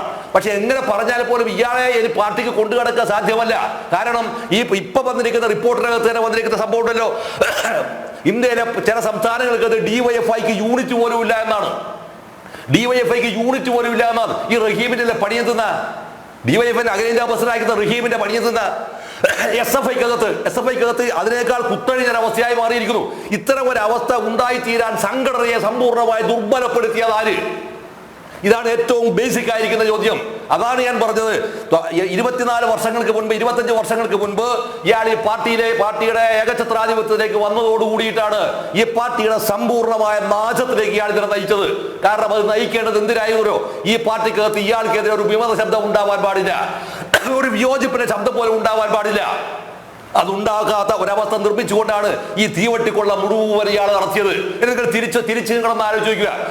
ഈ കേരളത്തിനകത്ത് ഇതുപോലെ ആർഭാടപൂർണമായി ധിക്കാരത്തോടെ ഒരു മുഖ്യമന്ത്രി ഏതെങ്കിലും ഒരാൾ സഞ്ചരിച്ചിട്ടുണ്ട് കേരളത്തിനകത്ത്? ഏതെങ്കിലും ഒരാൾ ഇതില്ലോ? നമ്മൾ സാധാരണ പറയാനുള്ളത് കരുണാകരനാണ്. ഇത്ര അസംബന്ധവും ആഭാസവും ഒന്നും കാണിച്ചിട്ടില്ല. അയാൾ സ്പീഡ് കൂട്ടിയെന്ന് മാത്രമേ ഉള്ളൂ. ഇത്രയും വലിയ അസംബന്ധങ്ങളൊന്നും കാണിച്ചിട്ടില്ല. ഇതൊന്നുമില്ലാതെ നടന്നു പോയി ഇതൊന്നുമില്ലാതെ സാധാരണ അംബാസഡർ കാറിനകത്ത് കോട്ടയത്തേക്ക് പോകുമ്പോൾ ഉള്ളയാളെ മുഴുവൻ കാറിനകത്ത് വലിച്ചേറ്റി പോയിരിക്കുന്ന മുഖ്യമന്ത്രി നമുക്ക് ഉണ്ടായില്ലേ? ആ മുഖ്യമന്ത്രിയുടെ പേരിലെ ഉമ്മൻചാണ്ടി എന്ന് പറയുന്നത്. അതുപോലെ വി എസ് അച്യുതാനന്ദൻ ഒരു നയാ പൈസയുടെ കറപ്ഷൻ ബി എസിന്റെ മന്ത്രിസഭക്കെതിരായിട്ടോ ആർക്കെങ്കിലും ഒരാൾക്ക് ഉന്നയിക്കാൻ കഴിഞ്ഞോ? ഇതൊന്നും ഇല്ലാതിരിക്കുമ്പോൾ ഇത് മുഴുവൻ തന്നെ ഇപ്പുറത്തേക്ക് കേന്ദ്രീകരിക്കുന്നു പറഞ്ഞാൽ അതിനർത്ഥം എന്താണ്? ഒറ്റ അർത്ഥം മാത്രമേ ഉള്ളൂ. ഈ പാർട്ടിയെ സമ്പൂർണ്ണമായ നാശത്തിലേക്ക് നയിച്ച ഒരേ ഒരാൾ, ഇവിടെ ഞാൻ വീണ്ടും ആവർത്തിക്കുകയാണ്, ഇയാള് പാർട്ടിയുടെ പാർട്ടി സെക്രട്ടറി ആയി ചുമതലയെടുക്കുന്ന സമയത്ത് ഞാൻ കേരള സ്റ്റേറ്റ് കോഓപ്പറേറ്റീവ് ബാങ്കിന്റെ PRO ആണെന്നല്ലോ. ഞാൻ അന്ന് എന്നോട് AKG സെന്ററിനകത്ത് നിന്ന് എന്റെ വടകെടുത്തിരിക്കുന്ന സുഹൃത്ത് വിളിച്ചിട്ട് പറയാണ് ഇയാള് പാർട്ടിയുടെ സെക്രട്ടറി ആവാൻ പോവുകയാണ്. ഞാൻ ഇവിടെ ഫ്ലോറിനകത്ത് പറഞ്ഞതാണ്, ഞാൻ റിപ്പീറ്റ് ചെയ്യാണ്, ആവാൻ പോവാണെന്ന് പറഞ്ഞു. അപ്പൊ എനിക്ക് അത്ഭുതമായിരുന്നു. അതുകൊണ്ട് ഞാൻ അപ്പം തന്നെ വിളിച്ച് എന്റെ വീട്ടിലെ 382608 അതിൽ വിളിച്ച് ഞാൻ എൻ്റെ അച്ഛനോട് പറഞ്ഞു, അച്ഛ ഇയാളിങ്ങനെ പാർട്ടി സെക്രട്ടറി ആവാൻ പോകുന്നതാണെന്നോ. അപ്പൊ എന്നോട് അച്ഛൻ വീണ്ടും ചോദിച്ചു, നീ ഒന്നുകൂടി അന്വേഷിച്ചാട്ടേ പറഞ്ഞു. EM ശങ്കരൻ നമ്പൂതിരിപ്പാടിന്റെ PA ആയി ജോലി ചെയ്യിക്കുന്ന വേണുണ്ട്, വേണുവിനെ വിളിച്ചിട്ട് ഞാൻ ചോദിച്ചു, സംഭവം വേണു ഇത് സത്യമാണോ എന്ന് ചോദിച്ചു. വേണു പറഞ്ഞു, മാഷോട് പറയണം വൈകുന്നേരം 4 മണിക്ക് വാർത്താ സമ്മേളനം നടത്തും, പാർട്ടി സെക്രട്ടറി അന്ന് TV ഒന്ന് ഓൺ ചെയ്ത് നോക്കാൻ പറയാതെ. ഞാൻ എൻ്റെ അച്ഛൻ്റെ അടുത്ത് പറഞ്ഞപ്പോൾ അച്ഛൻ എന്നോട് പറഞ്ഞിട്ട് ഒരു കമന്റ് ഉണ്ട്, ഇവൻ ഈ പാർട്ടിയുടെ ഉദകക്രിയ നടത്തും. ഒപ്പം എന്തും ചെയ്യുമെന്ന് അറിയോ? അയാളുടെ കഥയും കഴിക്കും. അയാളെന്ന് പറഞ്ഞാൽ VS അച്യുതാനന്ദൻ. ഇത് രണ്ടും ഈ കേരളത്തിൽ സംഭവിച്ചു. ഇതുപോലെ പാർട്ടിയെ നശിപ്പിക്കാൻ നൂറുകണക്കിന് ആളുകളെയാണ് തനിക്ക് ഇഷ്ടമല്ലാത്ത എത്ര ആളുകളോ ഇവൻ ഈ പാർട്ടിയിൽ നിന്ന് പുറന്തള്ളിയത്. എത്ര ആളുകൾ ഇവൻ പാർട്ടിയിൽ നിന്ന് പുറന്തള്ളി അല്ലേ? ഇവരെല്ലാം തന്നെ ഈ പാർട്ടിയുടെ അസറ്റ് ആയിരുന്നില്ലേ? ഈ പാർട്ടിക്കകത്ത് മുട്ടും നട്ടലും സ്വന്തമായ ചിന്തയുമുള്ള എത്ര ആളുകൾ ഇവർ ഈ പാർട്ടിയിൽ ഇൻഡക്ട് ചെയ്ത് കൊണ്ടുവന്നു ഇയാൾ പറയണം. അതാണ് ഞാൻ പറഞ്ഞത്, ലുംബൻ ലീഡേഴ്സ് എന്നെ വളരെ ക്ഷുഭിതരായിട്ട് വികാരപരമായിട്ട് ഞാൻ പറയാം. ലുംബൻ ലീഡേഴ്സിനെയാണ് ഇയാൾ ഉണ്ടാക്കിയത്. ഈ ലുംബൻ ലീഡേഴ്സിന്റെ ചൈത്രയാത്രയിലാണ് 175ഓളം പ്രതിനിധികളെ കൂടി മധുര പാർട്ടി കോൺഗ്രസിൽ പോയത്. നിങ്ങൾ എന്താണ് ചർച്ച ചെയ്തത്? ഇതുവരെ വന്നിരിക്കുന്ന വിവരങ്ങളുടെ അടിസ്ഥാനത്തിലാണെങ്കിൽ ഗൗരവതരമായിരിക്കുന്ന ഒരു പൊളിറ്റിക്കൽ ഡിസിഷനും അതിർത്തിട്ടില്ല. പകരം ഈ കേരളത്തിൽ ഞാൻ നേരത്തെ ഈ കേരളത്തിൽ നിന്ന് പോയിരിക്കുന്ന ഒരു വലിയ സ്റ്റേറ്റ് കമ്മിറ്റി മെമ്പർ അയക്കുന്ന വിദ്വാൻ പറഞ്ഞെന്താ, ഈ കേരളത്തിന്റെ ഇയാൾ നയിക്കുന്ന സംസ്ഥാന സർക്കാരിന്റെ വികസന പദ്ധതികൾ ഇന്ത്യ മുഴുവൻ ചർച്ചയാക്കണമെന്ന്. അതിനർത്ഥം എന്താണ്? ഇതുപോലെ കറപ്റ്റ് ആയിരിക്കുന്ന, ഇതുപോലെ വൃത്തികേട്, ഇതുപോലെ ഡീക്കേഡ് ആയിരിക്കുന്ന ഒരു സിസ്റ്റത്തെ ഇന്ത്യ മുഴുവൻ ഇടതുപക്ഷത്തിന്റെ പേരിൽ വ്യാപിപ്പിക്കണം എന്ന് പറയാൻ ഉറുപ്പില്ലാതെ പറഞ്ഞിരിക്കുന്ന ഒരു വിദ്വാനാണ് സ്റ്റേറ്റ് കമ്മിറ്റി മെമ്പറായി അതിനകത്ത് പോയത് അല്ലേ? നിങ്ങൾ ആലോചിക്കേണ്ട വിഷയമാണ്. ഇതുപോലും ഈ പാർട്ടി ഇതുപോലും പത്രങ്ങൾ വാർത്തയാക്കുമ്പോഴാണ് വാസ്തവത്തിൽ ഇയാൾ ഈ പാർട്ടി എവിടത്തേക്കാണ് നയിക്കുന്നത്. സത്യത്തിൽ എന്ത് ചെയ്യണമെന്നറിയോ? ആ പാർട്ടിക്കകത്ത് മുട്ടും നട്ടലും ഈ പാർട്ടി ഇതുപോലെ നശിച്ചു പോകുന്നതിൽ സങ്കടവും വേദനയും ഉള്ള ആരെങ്കിലും ചാവിട്ടി പുറത്താക്കണം. ഇയാളെ പാർട്ടിക്കകത്ത് ചാവിട്ടി പുറത്താക്കണം. ഇല്ലെങ്കിൽ എന്താ അറിയോ? ഇല്ലെങ്കിൽ ഈ പാർട്ടി ഉണ്ടാവില്ല. അല്ലെങ്കിൽ തന്നെ ഈ പാർട്ടി ഇല്ല, അത് വേറെ വിഷയം. അവസാനത്ത് ഒരു കച്ചിത്തുരുമെങ്കിലും ഈ പാർട്ടിക്ക് ഉണ്ടാവണമെങ്കിൽ ഏക മാർഗം അത് മാത്രമാണ്. അവസാനം എന്താവും അറിയോ? ഈ പാർട്ടിക്ക് അഖിലേന്ത്യാ സെക്രട്ടറി ഉണ്ടാക്കുമ്പോൾ ഇവനേക്കാൾ പെരുങ്കള്ളനായി വരാവുന്ന ആളുകളുണ്ടെങ്കിൽ അവരെ പോലെ അഖിലേന്ത്യാ സെക്രട്ടറി ആക്കാനുള്ള ചരട് വലിക നടത്തുന്നു എന്നാണ് മധുരയിൽ നിന്ന് ഇപ്പോൾ വന്നുകൊണ്ടിരിക്കുന്ന വാർത്തകൾ. അപ്പൊ ഇത്രമാത്രം അതായത് നിങ്ങൾ ഒതുങ്ങാത്ത പകയാണ് നിങ്ങൾക്ക് ജീവിതത്തിൽ. ഈ ഒടുങ്ങാത്ത പകയുണ്ടാകുമ്പോൾ ഈ CMR ഒറ്റ ഇതിനകത്തൊരു വിഷയം കൂടി വന്നല്ലോ.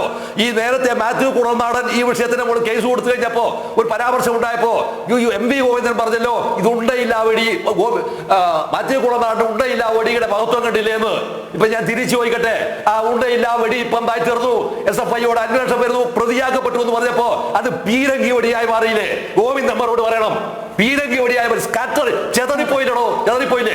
ഇങ്ങനെ ചെതറിപ്പോകാതെ അതുകൊണ്ടാ പറയുന്നത് നുണ പറഞ്ഞ് വസ്തുതാവിരുദ്ധമായ കാര്യങ്ങൾ പറഞ്ഞ് ആളുകളെ ബോധ്യപ്പെടുത്താൻ ശ്രമിക്കുമ്പോൾ നിങ്ങൾ തിരിച്ചറിയേണ്ടത് സാധാരണയ്ക്ക് വിവേചന ബുദ്ധിയുള്ള മനുഷ്യർ പുറത്ത് ജീവിക്കുന്നുണ്ട് എന്നാണ്. നിങ്ങളെ പോലെ അടിമകൾ മാത്രമല്ല പുറത്തുള്ള മനുഷ്യന്മാർ. അവിടെ സ്വയം ചിന്തിക്കാനും അറിയാനുമുള്ള ബോധമുള്ള ഓരോ ആളുകളും ഈ പാർട്ടി ആത്മനാശത്തിന്റെ വഴിയിലേക്കാണെന്നും അതിനെ നയിക്കുന്നത് ഈ ഒരൊറ്റ മനുഷ്യനും അയാളുടെ കുടുംബവുമാണ് എന്നും സ്ഥാപിക്കപ്പെട്ടിരിക്കുന്നു ഈ SFIയുടെ അന്വേഷണത്തിലൂടെ എന്നാണ്, അല്ലെങ്കിൽ പ്രതിപട്ടിക ചേർത്തതിലൂടെ എന്നാണ് എനിക്കിപ്പോ പറയാനുള്ളത്.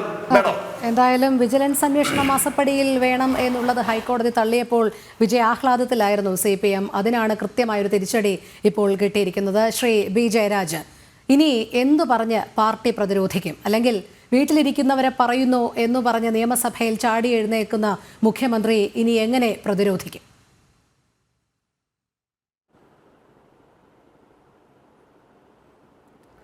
ഇതിനകത്ത് പാർട്ടി പ്രതിരോധിക്കുന്നത് ഒരൊറ്റ കാര്യത്തിൽ മാത്രമാണ്. മുഖ്യമന്ത്രിയെ ഉന്നം വെച്ച് മുഖ്യമന്ത്രിയുടെ കുടുംബാംഗങ്ങൾക്കെതിരെ എന്തെങ്കിലും ആരോപണങ്ങൾ കൊണ്ടുവന്നു കഴിഞ്ഞാൽ അതിനെ പാർട്ടി പ്രതിരോധിക്കും.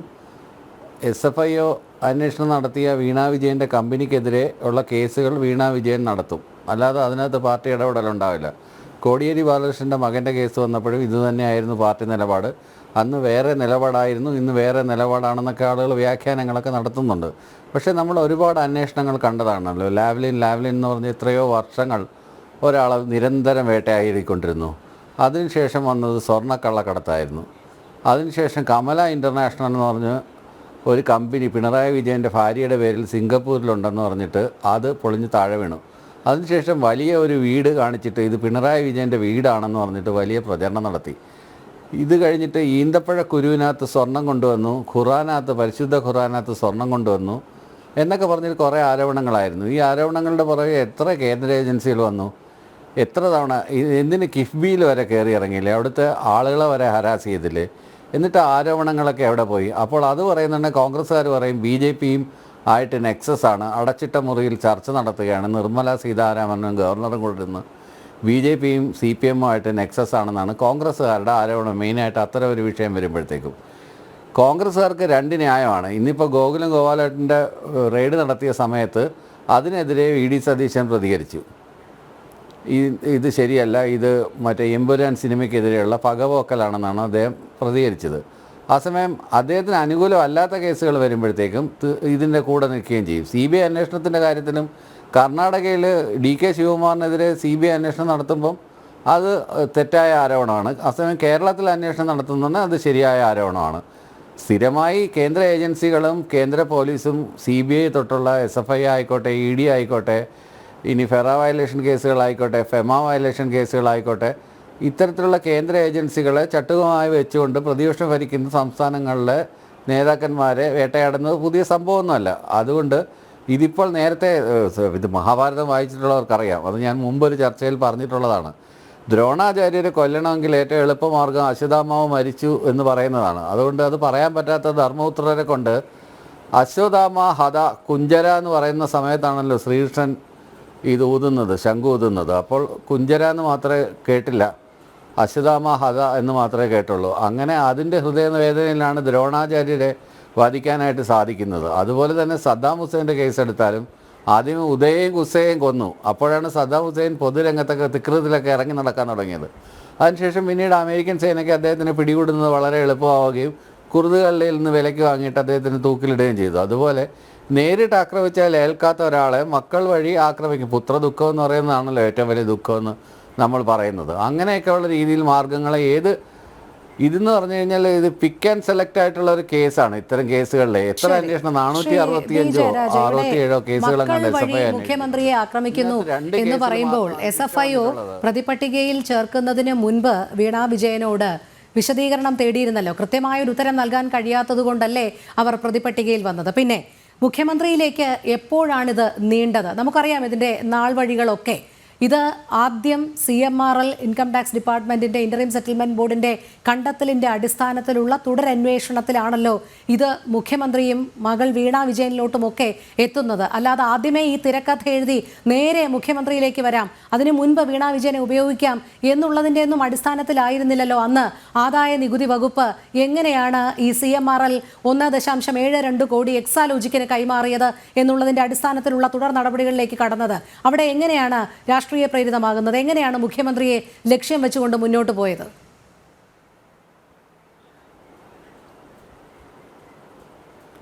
ഇത് കിക്ക് ബാക്ക് ആണെന്നുണ്ടെങ്കിൽ അതിനകത്ത് നികുതി കൊടുക്കണമെന്ന കാര്യമില്ലല്ലോ. ആനുവൽ മെയിൻ്റനൻസ് കോൺട്രാക്റ്റ് ആണ് ആ കമ്പനി ഇവരുമായിട്ടുണ്ടെന്നുള്ള കാര്യം എല്ലാവർക്കും അറിയാം. എന്താണ് ആനുവൽ മെയിൻ്റനൻസ് കോൺട്രാക്റ്റ് എന്ന് ഞാൻ പറയാതെ തന്നെ രോഹിണിക്ക് അറിയാമല്ലോ. ഒരു കമ്പനിയായിട്ട് ആനുവൽ മെയിൻ്റനൻസ് കോൺട്രാക്റ്റ് ഒപ്പിട്ട് കഴിഞ്ഞാൽ സേവനങ്ങൾ നൽകിയാലും നൽകിയില്ലെങ്കിലും പണം കൊടുക്കണമെന്നാണ് വ്യവസ്ഥ. ഇപ്പം ജനൻ ടി വിയിൽ അവിടെ ഒത്തിരി കമ്പ്യൂട്ടേഴ്സ് ഉണ്ട്. ആ കമ്പ്യൂട്ടേഴ്സ് ശരിയാക്കാനായിട്ട് ഒരു ആനുവൽ മെയിൻ്റനൻസ് കോൺട്രാക്റ്റ് ഒപ്പിടുകയാണെങ്കിൽ മാസം തോറും 1 ലക്ഷം രൂപ അല്ലെങ്കിൽ ഒരു വർഷത്തിൽ 1 ലക്ഷം രൂപയാണ് കൊടുക്കുന്നതെങ്കിൽ അവിടെ കമ്പ്യൂട്ടർ ഒന്നും കേടായില്ലെങ്കിൽ ഈ കമ്പനിക്ക് പൈസ കൊടുക്കേണ്ടി വരും. അങ്ങനെ ഒരു ആനുവൽ മെയിൻ്റനൻസ് കോൺട്രാക്റ്റാണ് ഈ കമ്പനിയുമായിട്ട് CMRL ആയിട്ട് ഉണ്ടായിരുന്നത്. സ്ഥാപനത്തിൽ പോയി ഫ്രിഡ്ജോ ടിവിയോ വാഷിംഗ് മെഷീനോ ഒക്കെ വാങ്ങിക്കുമ്പോഴുള്ള ആനുവൽ മെയിൻ്റനൻസ് സ്കീമിന്റെ പരിധിയിൽ വരുന്ന ഒരു തുകയല്ല ഇത്. 5000-ഓ 6000-ഓ അല്ലെങ്കിൽ 1 ലക്ഷമോ ഒക്കെ വരെ പറഞ്ഞ് നമുക്ക് പ്രതിരോധിക്കാം. പക്ഷേ ഇവിടെ കോടികളാണ് മറിഞ്ഞിരിക്കുന്നത്. അതിനു വേണ്ടിയിട്ടുള്ള എന്ത് സേവനമാണ് നൽകിയത് എന്ന് ചോദിച്ചാൽ അതിന് എക്സാലോജിക്കിന് ഉത്തരമേ ഇല്ല. പവർ പോയിന്റ് പ്രസന്റേഷനോ MS വേർഡോ ഒക്കെയാണ്. എന്ത് സേവനം ഞാൻ പറഞ്ഞുതരാം. ശരി ഇതൊക്കെ നമ്മൾ ഒരുപാട് നാളായി ചർച്ച ചെയ്യുന്നതാണ്. എന്തായാലും ഇതെല്ലാം അല്ല, അത് തമാശക്ക് പറയുന്നതാണ്. അതിന് ആ ഒരു അർത്ഥത്തിൽ മാത്രമേ ഞാൻ എടുക്കുന്നുള്ളൂ. പക്ഷേ രോഹിണി, ഞാനൊന്ന് പറയട്ടെ, ഞാനൊന്ന് പറഞ്ഞ് പൂർത്തിയാക്കിക്കോട്ടെ. എന്നെ ഒന്ന് പറഞ്ഞ് പൂർത്തിയാക്കാൻ അനുവദിക്കാൻ പറ്റുമെങ്കിൽ അനുവദിപ്പിക്കുക. ഒരു മിനിറ്റ് ഇത്ര ഒരൊറ്റ കാര്യം ഞാനൊന്ന് പറഞ്ഞ് അവസാനിപ്പിച്ചോട്ടെ. ഇതാണ് ആനുവൽ മെയിൻ്റനൻസ് കോൺട്രാക്ട്. എന്തിനാണ് അവിടെ ചെയ്തതെന്ന് പറഞ്ഞുതരാം. കോടിക്കണക്കിന് രൂപയുടെ കരിമണലുമായിട്ട് ബന്ധപ്പെട്ടിട്ട് ഇടപാട് നടത്തുന്ന ഒരു സ്ഥാപനമാണത്. അതിന് ലോജിസ്റ്റിക്സുമായിട്ട് ബന്ധപ്പെട്ട് ധാരാളം കാര്യങ്ങൾ നടക്കുന്നുണ്ട്. അതിനകത്ത് എന്തെങ്കിലും ഒരു എറർ വന്നു കഴിഞ്ഞാൽ ഈ കമ്പനിക്ക് ലക്ഷക്കണക്കിന് കോടി രൂപയുടെ നഷ്ടം വരും. ആ നഷ്ടം വരാതിരിക്കാൻ വേണ്ടിയിട്ടാണ് ഇത്തരം കീനായിട്ട് നോക്കുന്ന ഏതെങ്കിലും ഏജൻസികളെ കൊണ്ട് വയ്ക്കുന്നത്. അതിപ്പോൾ വീണാ വിജയൻ്റെ എക്സാലോജി കമ്പനിയുടെ ആദ്യത്തെ പേട്രൺ എന്ന് പറയുന്ന ആൾ പിന്നീട് മാറുകയൊക്കെ ഉണ്ടായി. അത് ലോകോത്തര നിലവാരമുള്ള ഒരാളായിരുന്നു. അദ്ദേഹത്തിൻ്റെ പേര് ഞാനിപ്പോൾ ഓർക്കുന്നില്ല. ഇവരുടെ ഗാർഡിയനായിട്ട് നിന്നത് ഈ കമ്പനി ഉണ്ടാക്കുന്ന സമയത്ത് അദ്ദേഹത്തിനെയൊക്കെ കണ്ടിട്ടുണ്ടായതുകൊണ്ടാവും ഒരുപക്ഷെ CMRL അങ്ങനെ ഒരു ഇത് എഗ്രിമെൻ്റ് സൈൻ ചെയ്യുന്നത്. അപ്പോൾ ഇത്തരത്തിലുള്ള എന്ത് സേവനമാണ് നൽകിയെന്ന് ചോദിച്ചു കഴിഞ്ഞാൽ ഇത് തന്നെയാണ് സേവനം. അതിൻ്റെ ലോജിസ്റ്റിക്സ് ഹെൽപ്പാണ്. ആ ലോജിസ്റ്റിക്സിനകത്ത് എന്തെങ്കിലും എറർ വന്നു കഴിഞ്ഞാൽ വീണാ വിജയൻ്റെ കമ്പനി അവർക്ക് ഈ പൈസ തിരിച്ചടക്കേണ്ടി വരുമെന്നുള്ളൊരു വ്യവസ്ഥയും കൂടെ അതിനകത്തുണ്ട്. ശരി, എന്നിട്ട് ആ വ്യവസ്ഥ പാലിച്ചോ? ഇത്രയും വലിയ കമ്പനിയാണല്ലോ. അങ്ങനെയാണെങ്കിൽ എന്തുകൊണ്ട് ഈ കേസോടുകൂടി അതിനെ വൈൻഡപ്പ് ചെയ്യേണ്ടി വന്നു?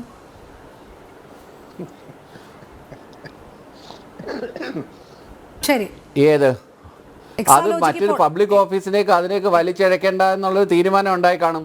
ഇപ്പൊ മുഖ്യമന്ത്രിയുടെ മകൻ ഇപ്പൊ സീസറിന്റെ ഭാര്യ സംശയരഹിതയായിരിക്കണം എന്നുള്ളൊരു ചൊല്ലുണ്ട്. ഹൈക്കോടതി തന്നെ പറഞ്ഞിട്ടുണ്ടല്ലോ. അതുകൊണ്ട് തന്നെ അത്തരം ഒരു ആരോപണം വരുന്നുണ്ട്. ഇനി അതുമായിട്ട് തുടരണ്ട എന്ന് അവർ തീരുമാനിച്ചിട്ടുണ്ടാവും. എന്റെ പേരിൽ താങ്കൾ പറഞ്ഞ ഈ സേവനവും കണക്കുകളും ഒക്കെ ഉണ്ട്. അതിനിടയിൽ വീണാ വിജയന് ഈ CMRLന്റെ അധീനതയിലുള്ള മറ്റൊരു കമ്പനി എംപവർ ഇന്ത്യ പലിശരഹിത വായ്പയായി കൂടി കോടികൾ കൊടുത്തിട്ടുണ്ട്. അതെന്തിന്റെ അടിസ്ഥാനത്തിലാണ് എന്നുള്ളതും കൂടി വ്യക്തമാക്കേണ്ടി വരും. തിരികെ ചർച്ചയിലേക്ക് ശ്രീ പത്മനാഭൻ. ധാരാളം കേസുകൾ സംസ്ഥാന സർക്കാരിനെതിരെ വരും. അതെല്ലാം കേന്ദ്ര ഏജൻസികളെ കൊണ്ട് കേന്ദ്ര സർക്കാർ ദുരുപയോഗം ചെയ്യുന്നതിൻ്റെ അടിസ്ഥാനത്തിലാണ്. അവയൊക്കെ ഇപ്പോൾ എവിടെ എത്തി നിൽക്കുന്നു എന്നുള്ള ചോദ്യമാണ് സ്ഥിരമായി CPM-കാർ ഉയർത്തുന്നത്.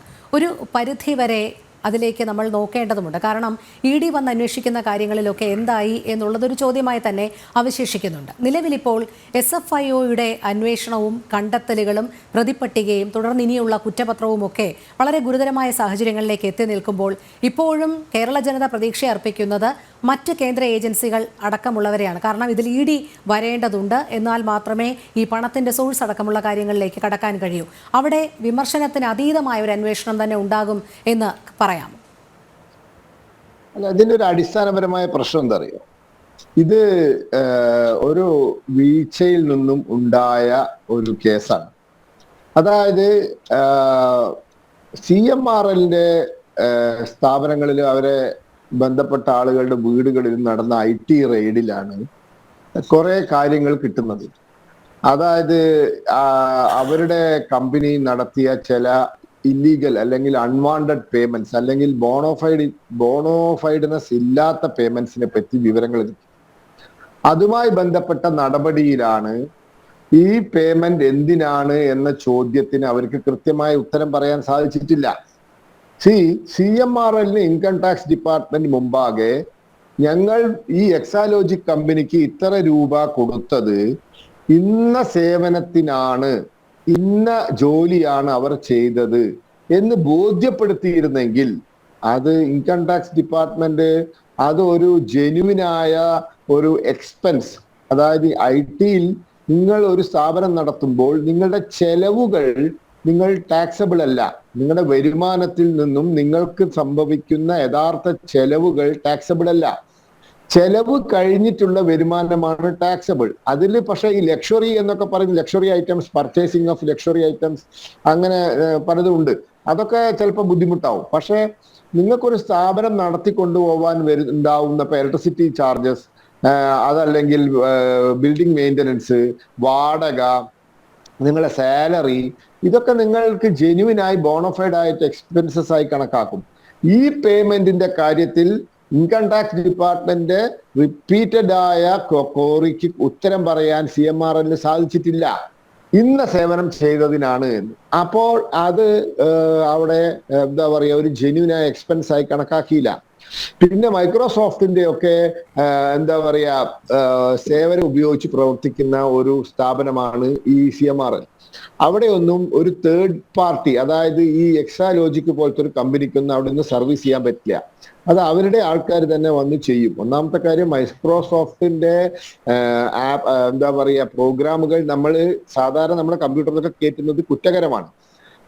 ഒരാള് രണ്ടാളൊക്കെ ഒരു കമ്പ്യൂട്ടറിലുള്ള ഒരു വ്യക്തി ചെയ്താലൊന്നും അവർ അന്വേഷിക്കാൻ പറ്റില്ല. കഴിഞ്ഞ ഏതാണ്ട് ഒരു 5-6 വർഷം മുന്നേ കോഴിക്കോട് റെയ്ഡ് നടന്നിരുന്നു. വലിയ വലിയ സ്ഥാപനങ്ങൾ മൈക്രോസോഫ്റ്റിന്റെ പ്രോഗ്രാംസ് ഒക്കെ ആരുടെ സമ്മതമില്ലാണ്ട് യൂസ് ചെയ്തിട്ട് അവർ പിടിക്കുകയും കേസെടുക്കുകയൊക്കെ ചെയ്തിരുന്നു. വലിയ സ്ഥാപനങ്ങൾ തുടങ്ങുമ്പോൾ ഇപ്പൊ കേരളത്തിലെ സർക്കാരിന്റെ കമ്പ്യൂട്ടർ സംവിധാനത്തിൽ ഒന്നുകിൽ മൈക്രോസോഫ്റ്റിന് പെർമിഷൻ എടുത്ത് അവരുടെ സമ്മതത്തോടു കൂടിയുള്ളതായിരിക്കും, അല്ലെങ്കിൽ അവർ ഉപയോഗിക്കുന്നത് വേറെ സോഫ്റ്റ്വെയർ ആണ്. അപ്പോൾ മൈക്രോസോഫ്റ്റിന്റെ സോഫ്റ്റ്വെയർ ഉപയോഗിക്കുന്ന, പ്രോഗ്രാം ഉപയോഗിക്കുന്ന ഒരു സ്ഥാപനത്തിലും മൂന്നാമത് ഇതുപോലത്തെ ഒരു കമ്പനിക്ക് സർവീസിംഗ് ഒന്നും ഇല്ല. അതൊക്കെ വെറുതെ പറയുന്നതാണ്. അപ്പൊ ഇതൊന്നും കൃത്യമായി അവിടെ ബോധിപ്പിക്കാൻ പറ്റിയില്ല. പിന്നെ അന്ന് ഇവർ പറഞ്ഞൊരു കാര്യം, വീണ വിജയന്റെ വീണ വിജയനും എക്സോലോജിക്കിനും പറയുന്നത് കേൾക്കാതെയാണ് ഇൻകം ടാക്സ് ഡിപ്പാർട്ട്മെന്റ് ഉത്തരവെന്ന്. ഇവിടെ ചോദ്യം ചെയ്യൽ കഴിഞ്ഞിട്ടുണ്ട്, ബാംഗ്ലൂരിൽ ചോദ്യം ചെയ്യൽ കഴിഞ്ഞിട്ടുണ്ട്. ആ ചോദ്യം ചെയ്യലിൽ ബോധ്യപ്പെടുത്തിയിരുന്നെങ്കിൽ ഞാൻ ഇന്നെന്ന സേവനമാണ് നടത്തിയത്, ഇത്രയും കോടിക്കണക്കിന് രൂപ കൈപ്പറ്റാൻ, അവിടെയും പരാജയം സംഭവിച്ചിട്ടുണ്ട്. അപ്പൊ ഇതാണ് ഈ കേസിന്റെ ആധാരം, ഒരു വീഴ്ച. അതായത് എന്തിനു വേണ്ടി ഈ പൈസ കൊടുത്തു എന്ന് ബോധ്യപ്പെടുത്താൻ സാധിക്കാത്തതിന്റെ ആ വീഴ്ചയിൽ നിന്നാണ് ഈ കേസ് ഉണ്ടായിരിക്കുന്നത്. അപ്പൊ അതാണ് പറയുന്നത്. ഇത് ഒരു ചെറിയ കാര്യമല്ല, ഒരു വലിയ കാര്യമാണ്. പിന്നെ നമ്മൾ മനസ്സിലാക്കേണ്ടത്, ഇതിന്റെ മെറിറ്റൊക്കെ കോടതി വിചാരണ വേളയിൽ തീരുമാനിക്കേണ്ടതാണ്. ഇതിന്റെ മെറിറ്റൊക്കെ അവിടെ തീരുമാനിക്കേണ്ടത്. പിന്നെ കോടിയേരി ബാലകൃഷ്ണന്റെ കേസുമായി ഇതിനെ താരതമ്യം ചെയ്തു. കോടിയേരി ബാലകൃഷ്ണന്റെ മകന് ഇടപാടുണ്ടായിരുന്നത് ബാംഗ്ലൂരിലെ ഒരു എന്താ പറയാ ഒരു മിസ്റ്റീരിയസ് ക്യാരക്ടറുമായിട്ടാണ്. ഒരു മിസ്റ്റീരിയസ് ക്യാരക്ടർ ബാംഗ്ലൂരിൽ ചില നിയമവിരുദ്ധമായ പ്രവർത്തനങ്ങൾ നടത്തുന്ന ഒരു വ്യക്തിയുമായിട്ടുണ്ടായ ഇടപാടിന്റെ വെളിച്ചത്തിലാണ് കോടിയേരി ബാലകൃഷ്ണൻ മോൻ പ്രതിയാവുന്നത്. ഇവിടെ അതല്ല. ഇവിടെ സർക്കാരിന് ഷെയർ ഉള്ള കമ്പനിയാണ് CMRL. ഗവൺമെന്റ് ഓഫ് കേരളയ്ക്ക് ഷെയർ ഉണ്ട് CMRL. അങ്ങനത്തെ ഒരു കമ്പനിയായിട്ട് ഇടപാട് വരുമ്പോൾ അവിടെ ഒരു സംശയമുണ്ട്. സർക്കാരിന് പണം മുടക്കിയ, ഗവൺമെന്റ് പണം മുടക്കിയ ഷെയർ ഉള്ള കമ്പനിയിൽ നിന്നുമായി ഈ മുഖ്യമന്ത്രിയുടെ മകളുടെ കമ്പനിക്ക് ചില ഇല്ലീഗൽ ഇടപാടുണ്ട്. അതിന്റെ പേരിൽ അവർ പ്രതിയാവുമ്പോൾ ഗവൺമെന്റും കൂടി അതിലേക്ക് വലിച്ചിഴക്കപ്പെടുകയാണ്. അപ്പൊ കോടിയേരി ബാലകൃഷ്ണന്റെ മോനെ വിഷയത്തെക്കാൾ ഗുരുതരമായ വിഷയമാണ്. ഈ കമ്പനി തികച്ചും ഒരു സ്വകാര്യ കമ്പനിയാണ്. ഗവൺമെന്റിന് ഷെയർ ഇല്ലെങ്കിൽ പോട്ടെ, ഗവൺമെന്റിന് ഷെയർ ഉള്ള നമ്മുടെ നാട്ടിലെ ഒരു നാച്ചുറൽ റിസോഴ്സസ് ഖനനം ചെയ്യാൻ അനുവാദമുള്ള, അല്ലെങ്കിൽ സർക്കാരുമായി തുടർന്നും ഇടപാടുകൾ നടത്തി പോകേണ്ട കമ്പനിയാണ്. ഗവൺമെന്റ് ഓഫ് കേരളയുമായി തുടർച്ചയായ ഇടപാടുകളുള്ള കമ്പനിയാണ്.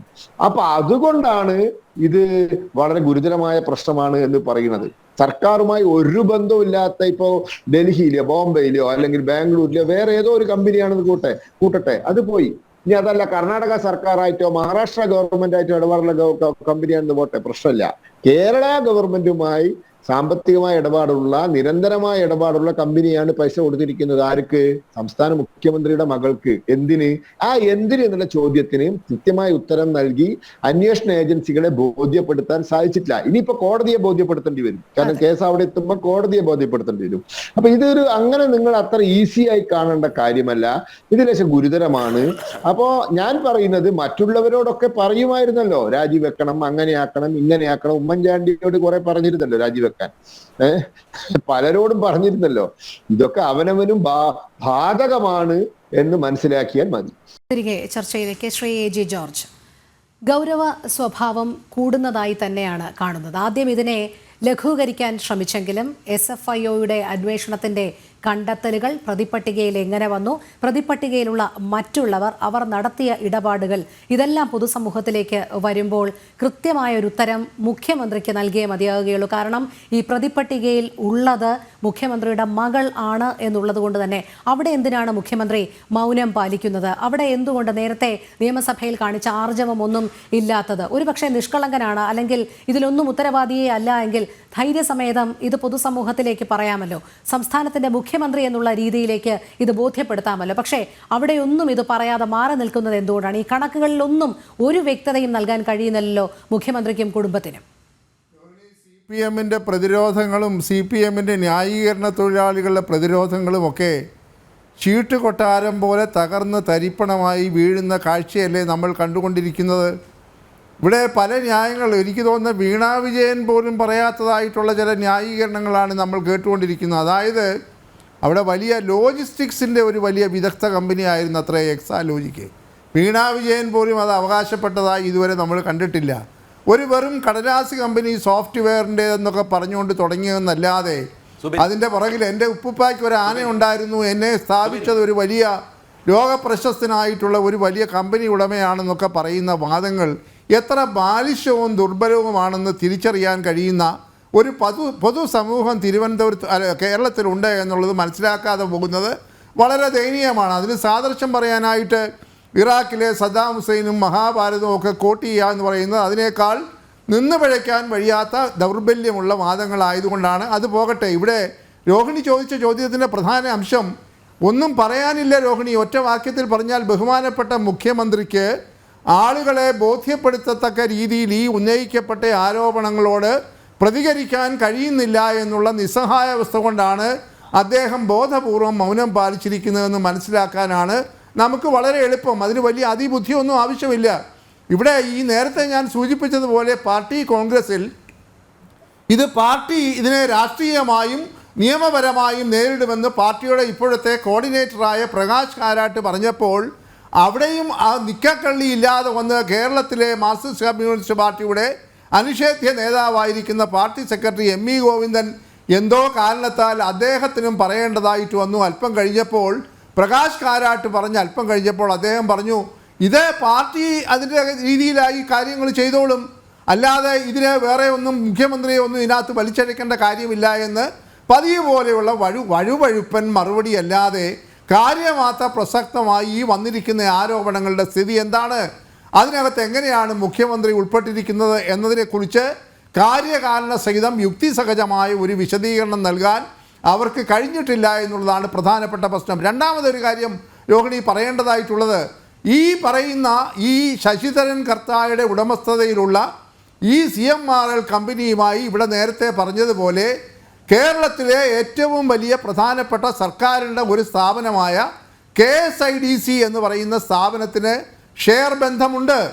അപ്പോൾ സ്വാഭാവികമായി CMRLന് കിട്ടുന്നതായിട്ടുള്ള പ്രതിഫലത്തിൻ്റെ ഒരംശം ഇവർ വഹിക്കുന്ന ഷെയറിൻ്റെ ഭാഗമായി സർക്കാരിന് കിട്ടേണ്ടതുണ്ട്. ഒന്ന്. രണ്ട്, ഈ പറയുന്നതായിട്ടുള്ള CMRLൻ്റെ, അതായത് ശശിധരൻ കർത്തായുടെ ഉടമസ്ഥതയിലുള്ള CMRLൻ്റെ കമ്പനിയുടെ ഡയറക്ടർ ബോർഡിൽ ഈ KSIDCയുടെ വളരെ ഒരു ഉയർന്ന ഉദ്യോഗസ്ഥൻ അംഗമാണ്. അപ്പോൾ അവിടെ ഡയറക്ടർ ബോർഡ് യോഗം നടക്കുമ്പോൾ സ്വാഭാവികമായി KSIDCയുടെ പ്രതിനിധി, അതായത് സർക്കാരിൻ്റെ പ്രതിനിധി ഉൾപ്പെട്ടിരിക്കുന്നു. അപ്പോൾ ഒരു ചോദ്യം ഇവിടെ വളരെ പ്രസക്തമാണ്, ഇവിടെ ആരും ചൂണ്ടിക്കാണിക്കാത്തതാണ്. അപ്പോൾ ഈ 1.72 കോടി രൂപ എക്സാലോജിക്കിന് സേവനത്തിൻ്റെ പ്രതിഫലമെന്ന് കൊടുക്കുമ്പോൾ സ്വാഭാവികമായി അത് ഈ ബോർഡ് ഓഫ് ഡയറക്ടേഴ്സിൽ ചർച്ചയ്ക്ക് വന്നിട്ടുണ്ടാകണമല്ലോ. അങ്ങനെ വന്നപ്പോൾ സർക്കാരിൻ്റെ പ്രതിനിധിയായി അതിൽ പങ്കെടുത്തയാൾ എങ്ങനെയാണ് ഈ സേവനം ലഭിച്ചത് എന്നതിനെക്കുറിച്ച് വിശദീകരിക്കാനോ അറിയാനോ ബാധ്യതയുള്ളയാളാണല്ലോ. നമ ശിവ എന്നൊരക്ഷരം ഇതുവരെ പറഞ്ഞിട്ടില്ലല്ലോ ഈ സർക്കാരിൻ്റെ പ്രതിനിധി. അദ്ദേഹം അവിടെ പോയി സിറ്റിംഗ് ഫീസും മറ്റെല്ലാ ആനുകൂല്യങ്ങളും പറ്റുന്നുണ്ട്. അതെങ്ങനെയാണ് KSIDCയുടെ അക്കൗണ്ടിൽ പെടുത്തുന്നത് എന്നതിനെക്കുറിച്ചൊക്കെയുള്ള ചില വിവാദങ്ങൾ ഇപ്പോഴും നിലനിൽക്കുകയാണ്. അപ്പോൾ ഇതിനകത്ത് ഈ KSIDCയുടെ ചങ്ങാത്തം ഈ പറയുന്ന ശശിധരൻ കർത്തായുടെ കമ്പനിയുമായി ഉണ്ടായതെങ്കിൽ അതിൻ്റെയും മുഖ്യമായിട്ടുള്ള കണ്ണിയായി പ്രവർത്തിച്ചത് തീർച്ചയായും ഈ മാർക്സിസ്റ്റ് കമ്മ്യൂണിസ്റ്റ് പാർട്ടിയിലെ ആളുകളായിരിക്കും. കാരണം മുഖ്യമന്ത്രിയുടെ നിയന്ത്രണത്തിലുള്ളതായ, അല്ലെങ്കിൽ മുഖ്യമന്ത്രി നയിക്കുന്ന മന്ത്രിസഭയുമായി ബന്ധപ്പെട്ടിരിക്കുന്ന വ്യവസായ വകുപ്പിൻ്റെ കൂടെ നിയന്ത്രണത്തിലുള്ള KSIDC സ്വാഭാവികമായി ഒരു സ്വകാര്യ കമ്പനിയുമായി ഒരു ഇടപാട് നടത്തുമ്പോൾ ആ സ്വകാര്യ കമ്പനിയുടെ സ്വാധീനം എത്ര വലുതാണെന്ന് കാണണം. അപ്പം രോഹിണി, നമ്മൾ ഉദ്ദേശിച്ച പോലെ ഒന്നുമല്ല ഈ ശശിധരൻ കർത്താവിൻ്റെ ഈ ഏർപ്പാടുകൾ കുറേ കാലങ്ങളായി നടന്നുകൊണ്ടിരിക്കുന്നത്. കാരണം അയാൾക്ക് ഒരുപാട് കമ്പനികളുമായി ബന്ധമുണ്ട്. അത് പലതും ഷെൽ കമ്പനികളാണ്, കടലാസ് കമ്പനികളാണ്. കാരണം ഈ പണമൊക്കെ, കള്ളപ്പണമൊക്കെ വെളുപ്പിക്കാനും വകമാറ്റി ചെലവഴിക്കാനും ഒക്കെ കണ്ട ഉപാധികളാണ് പല കമ്പനികൾ. അതെല്ലാം ഇപ്പോൾ ഒന്നിനു പുറകെ ഒന്നായി അന്വേഷണത്തിൽ വെളിപ്പെട്ടു വന്നുകൊണ്ടിരിക്കുകയാണ്. അപ്പോൾ ഇവിടെ കാണേണ്ടതായ ഒരു കാര്യം, ഈ 1.72 കോടി രൂപ കൊടുത്തതിനെ സംബന്ധിച്ച് യാതൊരു തരത്തിലുമുള്ള ന്യായീകരണമോ വിശദീകരണമോ ROC, അതായത് രജിസ്ട്രാർ ഓഫ് കമ്പനീസ് 2013 നിയമപ്രകാരം സ്ഥാപിതമായിട്ടുള്ള സർവാധികാരമുള്ള ഇന്ത്യയിലെ മുഴുവൻ കമ്പനികളെയും നിയന്ത്രിക്കുന്നതായിട്ടുള്ള രജിസ്ട്രാർ ഓഫ് കമ്പനീസ് അന്വേഷിച്ചപ്പോഴാണ് ഇതിനകത്ത് വലിയ തകരാറുകൾ ഉണ്ട് എന്ന് കാണുകയും ഈ അധികാരമുള്ള സീരിയസ് ഇൻവെസ്റ്റിഗേഷൻ എന്ന് പറയുന്നതായിട്ടുള്ള ആ ഒരു സീരിയസ് ഫ്രോഡ് ഇൻവെസ്റ്റിഗേഷൻ ഓഫീസിനെ ഈ ചുമതല ഏൽപ്പിച്ചത്. അപ്പോൾ ഓരോന്നോരോന്നായി രോഹിണി ചോദിച്ചതുപോലെ വന്നുകൊണ്ടിരിക്കുകയാണ്. ഇത് ഇന്നല്ല എങ്കിൽ നാളെ ബഹുമാനപ്പെട്ട മുഖ്യമന്ത്രിയുടെ മൗനം ഭഞ്ജിച്ചെങ്കിലേ മതിയാവുകയുള്ളൂ. കാരണം ആരോപണത്തിൻ്റെ മുനകൾ അദ്ദേഹത്തിലേക്ക് നീണ്ടുപോയിക്കൊണ്ടിരിക്കുകയാണ്. ഇപ്പോൾ ഒരു ആരവത്തിൽ നിൽക്കുകയാണ്. കാരണം ഇപ്പോൾ എല്ലാം മധുരമയമാണ്. അതുകൊണ്ട് അദ്ദേഹത്തിന് ഇപ്പോൾ ഇതിനെക്കുറിച്ച് ആലോചിക്കാൻ ഒരുപക്ഷെ സമയമില്ല എന്ന് സാങ്കേതികമായി പറയാൻ കഴിയാം. എന്നാൽ ഇതെപ്പോൾ താമസിയാതെ മടങ്ങി വരുമല്ലോ. മടങ്ങി വരുമ്പോൾ അന്വേഷണത്തിൻ്റെ മൂർച്ച വർദ്ധിക്കുമല്ലോ. അപ്പോൾ ഇവിടെ ഒരു വളരെ സങ്കീർണമായ ഒരു പ്രശ്നമുണ്ട്. ഗവൺമെൻറ് പരോക്ഷമായും പ്രത്യക്ഷമായും ഈ പറയുന്ന ശശിധരൻ കർത്താവിൻ്റെ കമ്പനിയുമായി ചില ഡീലുകൾ നടത്തിയിട്ടുണ്ട്. ആ ഡീല് മുഴുവൻ ക്രമം തെറ്റതാണ് എന്ന് രജിസ്ട്രാർ ഓഫ് കമ്പനീസിൻ്റെ കീഴിൽ സ്റ്റാറ്റ്യൂട്ടറിയായി പ്രവർത്തിക്കുന്ന ഈ പറയുന്ന സീരിയസ് ഫ്രോഡ് ഇൻവെസ്റ്റിഗേഷൻ ഓഫീസ് അന്വേഷണം തുടങ്ങിയിരിക്കുന്നു. ഞാൻ ആവർത്തിക്കുന്നില്ല, നേരത്തെ സൂചിപ്പിച്ചതുപോലെ ഇതിനകത്ത് PMLA ഉണ്ട്. അതുകൊണ്ടാണ് ഒരു പക്ഷേ എൻഫോഴ്സ്മെൻറ്റ് ഡയറക്ടറേറ്റും അതുപോലെയുള്ള ദേശീയ ഏജൻസികളും ഈ രംഗത്തേക്ക് കടന്നു വരികയും ഇതിൻ്റെ ഈ ഡയമെൻഷൻ എത്രയാണ്, ഇതിൻ്റെ മാനം എത്രയാണ്, ഇതിൻ്റെ വലിപ്പം എത്രയാണ് എന്ന് നന്നായി പരിശോധിക്കുകയും ബന്ധപ്പെട്ട ആളുകളെ മുഴുവൻ, അത് മുഖ്യമന്ത്രിയാകട്ടെ, മുഖ്യമന്ത്രിയുടെ കുടുംബാംഗങ്ങളാകട്ടെ, അല്ലെങ്കിൽ മറ്റ് രാഷ്ട്രീയ നേതാക്കന്മാരാകട്ടെ, അവരെ എല്ലാം 1, 2, 3, 4 എന്ന ക്രമത്തിൽ പ്രതിപട്ടികയിൽ ഉൾപ്പെടുത്തിക്കൊണ്ട് നിയമ നടപടികൾക്ക് വിധേയമാക്കും എന്ന് തന്നെയാണ് സാധാരണ പൊതുസമൂഹം ഇപ്പോൾ പ്രതീക്ഷിച്ചുകൊണ്ടിരിക്കുന്നത്. അതെ, ശ്രീ B. ജയരാജ്, എത്ര നാളിങ്ങനെ ഈ ഒളിച്ചുകളി തുടരും? കാരണം നാൾ വഴികളൊക്കെ എല്ലാവർക്കും അറിയാവുന്ന ഒരു കാര്യം തന്നെയാണ്. അതുമാത്രമല്ല, നമുക്കറിയാം ഈ SFIO അന്വേഷണം ആരംഭിച്ച സമയത്ത് കർണാടക ഹൈക്കോടതിയിൽ ഇതിനെതിരെ ഒരു പെറ്റീഷൻ നൽകുകയുണ്ടായി. അത് തള്ളുന്ന ഒരു കാഴ്ചയും കണ്ടതാണ്. അന്ന് ഉയർന്ന ഒരു ആരോപണം എന്ന് പറയുന്നത് പിന്നീട് എന്തുകൊണ്ട് മറ്റ് നിയമ നടപടികളിലേക്ക്, അതായത് സുപ്രീം കോടതിയിൽ ഉൾപ്പെടെ അപ്പീലിലേക്ക് പോകുന്നില്ല എന്നുള്ളത്. കാരണം അവിടെ പോയാലും വിജയിക്കില്ല എന്നുള്ളൊരു ഉത്തമ ബോധ്യം എക്സാലോജിക് കമ്പനി വീണ വിജയന് ഉണ്ട് എന്നുള്ളത് കൊണ്ട് തന്നെ അത് അവിടെ തീരുന്ന ഒരു സാഹചര്യം നമ്മൾ കണ്ടതാണ്. അതുകൊണ്ട് തന്നെ ഇനി തുടർന്നുള്ള അന്വേഷണം SFIO മുന്നോട്ട് പോകുമ്പോൾ, കുറ്റപത്രം സമർപ്പിക്കുന്നതടക്കമുള്ള കാര്യങ്ങളിലേക്ക് എത്തി നിൽക്കുമ്പോൾ എന്ത് ചെയ്യും? ഇതിനൊരു ഉത്തരം പറഞ്ഞല്ലേ മതിയാകുകയുള്ളൂ. താങ്കൾ നേരത്തെ പറഞ്ഞതുപോലെ ഇപ്പോൾ ന്യായീകരിക്കാൻ മഹാഭാരത കഥയും അശ്വത്ഥാമാവിൻ്റെ ആനയും ഒക്കെ പറയാം. അങ്ങനെ പണ്ട് ശിവശങ്കർ എഴുതിയ ആ ആത്മകഥയ്ക്ക് ശേഷമാണ് വലിയ സ്ഫോടനാത്മകമായ വിമർശനങ്ങളുമായി സ്വപ്നം എത്തിയത്. അതുകൊണ്ട് ഇനി തുടർന്ന് കൂടുതൽ വെളിപ്പെടുത്തലുകളിലേക്ക് എത്താതെ ഇതിനെ എങ്ങനെ ന്യായീകരിക്കാം എന്ന് തന്നെ ആയിരിക്കുമോ പാർട്ടി നോക്കുന്നത്?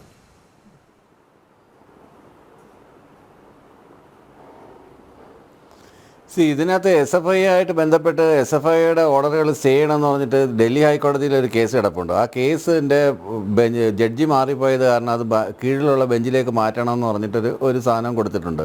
അതിനനുസരിച്ച് പുതിയ ജഡ്ജി വന്നു കഴിഞ്ഞാൽ അതിൻ്റെ തുടർ നടപടികൾ അവിടെ തുടങ്ങുകയായി.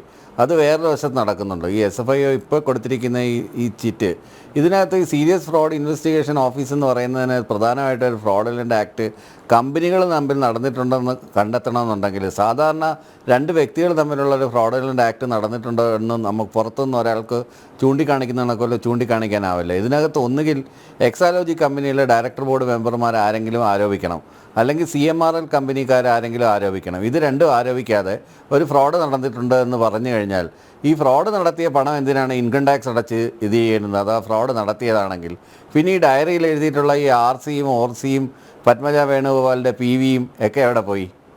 ഒരുപാട് പേരുടെ പേര് എഴുതിയിട്ടുണ്ടല്ലോ. കുഞ്ഞാലിക്കുട്ടിയുടെ പേര് എഴുതിയിട്ടുണ്ട്, രമേശ് ചെന്നിത്തലയുടെ പേര് എഴുതിയിട്ടുണ്ട്, ഉമ്മൻചാണ്ടിയുടെ പേര് എഴുതിയിട്ടുണ്ട്, പത്മജ വേണുഗോപാലിൻ്റെ പേര് എഴുതിയിട്ടുണ്ട്. ശ്രീ ബി ജയരാജ്, അതൊരു ഭാഗത്ത് കൃത്യമായിട്ട് ഡയറിയിൽ എഴുതി വെച്ചിട്ടുണ്ടല്ലോ. ഈ ഡയറിയിൽ എഴുതി കുറിപ്പ് വെച്ചിട്ടുള്ള ആളുടെ ഡയറിയും അതല്ല ഞാൻ പറഞ്ഞത്. പിന്നീട് വേറൊരു കാര്യം, വലിയ കൊണ്ടുപിടിച്ച അന്വേഷണമായിട്ട് വന്നാണല്ലോ കൊടകര കുഴൽപ്പണ ഇടപാട്. അതെവിടെ ആവിയായിപ്പോയോ? അതാണ് ഞാൻ പറഞ്ഞത്. സെലക്റ്റീവായിട്ടാണ് കേസുകളെ കൈകാര്യം ചെയ്യുന്നത്. അത് പ്രത്യേകിച്ച് പ്രതിപക്ഷം ഭരിക്കുന്ന സംസ്ഥാനങ്ങളിൽ കൃത്യമായിട്ട് 426 കേസ് രജിസ്റ്റർ ചെയ്തതിൽ 2 മാത്രമാണ് ഇതുവരെ രക്ഷിച്ചിട്ടുള്ളത്, SFI അന്വേഷിച്ചിട്ടുള്ളത്. അതുകൊണ്ട് അതിൻ്റെ കുറ്റനിരക്കും അല്ലെങ്കിൽ ശിക്ഷിക്കപ്പെടുന്ന നിരക്കൊക്കെ വളരെ കുറവാണ്. പിന്നെ അതിൻ്റെ കേന്ദ്ര ഏജൻസികളുടെ സാധുത, CBI ആണെങ്കിലും ശരി, ED ആണെങ്കിലും ശരി, മറ്റ് പല സ്ഥാപനങ്ങളായാലും ശരി, ഇത് ഭരണകക്ഷിയുടെ ചട്ടുകായ വർത്തിക്കുക എന്നുള്ള ജനങ്ങൾക്കെല്ലാം കൃത്യമായിട്ട് അറിയാവുന്ന കാര്യമാണ്. അതുകൊണ്ട് അതിനെ എത്ര വെള്ളപൂശാൻ ശ്രമിച്ചാലും, ഇപ്പോൾ കോൺഗ്രസ് ഇപ്പോൾ കാർത്തി ചിദംബരത്തിനെയും അല്ലെങ്കിൽ DK ശിവകുമാറിനെ പിടിക്കുന്നുണ്ട്, CBI മോശം. കേരളത്തിൽ വന്നിട്ട് ഇവിടെ ആർക്കെങ്കിലും എതിരെ ആരോപണം ഉണ്ടാക്കുകയാണെങ്കിൽ അല്ലെങ്കിൽ വാളയാറിലെ കേസിൽ ഇടപെടുകയാണെങ്കിൽ അത് CBI മോശം. അവിടെ അല്ല വേറെ ഏതെങ്കിലും കേസിൽ അവർക്ക് അനുകൂലമായ നടപടി എടുക്കുകയാണെങ്കിൽ നല്ലത് എന്നൊക്കെ പറയുന്നത് പോലെയാണ്. ഇപ്പം ഗോകുലം ഗോപാലിനെതിരെ കേസെടുത്തുണ്ട്, അത് രാഷ്ട്രീയ പ്രേരിതമാണ്, എമ്പുരാൻ എന്ന് പറഞ്ഞ കേസാണെന്ന് ഇയാൾ പറയുന്നു. ആരാണ്? പ്രതിപക്ഷ നേതാവ് പറയുന്നു. ആ സമയം ഇത്തരം കേസുകൾ രാഷ്ട്രീയ പ്രേരിത. അതുകൊണ്ട് സെലക്റ്റീവായിട്ട് സാധാരണഗതിയിലുള്ള ഒരു ചെറിയ ഫ്രിഞ്ച് ബെനിഫിറ്റ്സിന് വേണ്ടി, അല്പലാഭത്തിന് വേണ്ടിയിട്ടാണ് ഇത്തരം ആരോപണങ്ങൾ കോൺഗ്രസ്സുകാർ ഉന്നയിക്കുന്നത്. അതുകൊണ്ട് കോൺഗ്രസിൻ്റെ വക്താവായിട്ടുള്ള പ്രൊഫസർ AG ജോർജ് പറയുന്നതിനോട് അത്ര ഒരു പ്രാധാന്യം നമ്മൾ കൊടുത്തിരുന്നാൽ മതി. കുറച്ചുകൂടെയൊക്കെ സെൻസിബിളായിട്ട് എനിക്ക് തോന്നുന്നു പത്മനാഭൻ സാർ പറഞ്ഞ അഡ്വക്കേറ്റ് VP പത്മനാഭൻ പറയുണ്ടായി. അതിനകത്ത് കാമ്പുണ്ട്, ആ പറഞ്ഞ കാര്യങ്ങളിൽ കാമ്പുണ്ട്. അതിനകത്ത് നമുക്ക് അംഗീകരിക്കാവുന്ന കാര്യമാണ്. മറ്റേ പാണ്ഡ്യാല ഷാജി ആണെങ്കിൽ ഇത് നഖശികാന്തം, പിന്നെ ഇത് ലാസ്റ്റ് ആളാണ്, ഇത് എന്ത് എന്ന് പറയുന്ന കണക്കിൽ അപ്പോകാലിപ്സാണ്, എൻഡ് ഓഫ് ദ കമ്മ്യൂണിസ്റ്റ് ഇറ എന്നൊക്കെ പറഞ്ഞ് കുറച്ച് നാളായിട്ട് പ്രവചനങ്ങൾ നടത്തിക്കൊണ്ടിരിക്കുകയാണ്. അത് അങ്ങേരുടെ സ്വാതന്ത്ര്യം, അത് അദ്ദേഹം നടത്തിക്കോട്ടെ, അതിന് അദ്ദേഹത്തിനുള്ള സ്വാതന്ത്ര്യം എന്തായാലും ഉണ്ട്.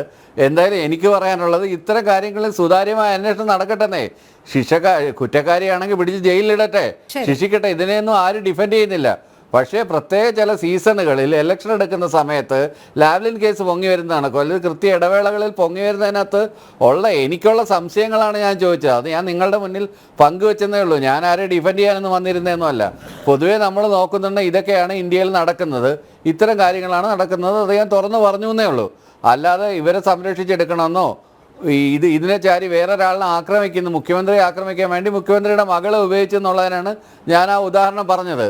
അല്ലാതെ ആരെയും വെള്ളപൂശാൻ വേണ്ടിയിട്ടൊന്നും പറഞ്ഞല്ല. ഒരു കുറ്റക്കാരിയാണെങ്കിൽ അവർ അഴിമതി പണം മേടിച്ചിട്ടുണ്ടെങ്കിൽ അവരെന്തിന് ടാക്സ് കൊടുക്കണം? അവർ ടാക്സ് കൊടുത്തിട്ട് കൈക്കൂലി മേടിച്ച് ഏതെങ്കിലും ലോക ചരിത്രത്തിൽ എവിടെയെങ്കിലും കേട്ടിട്ടുണ്ടോ?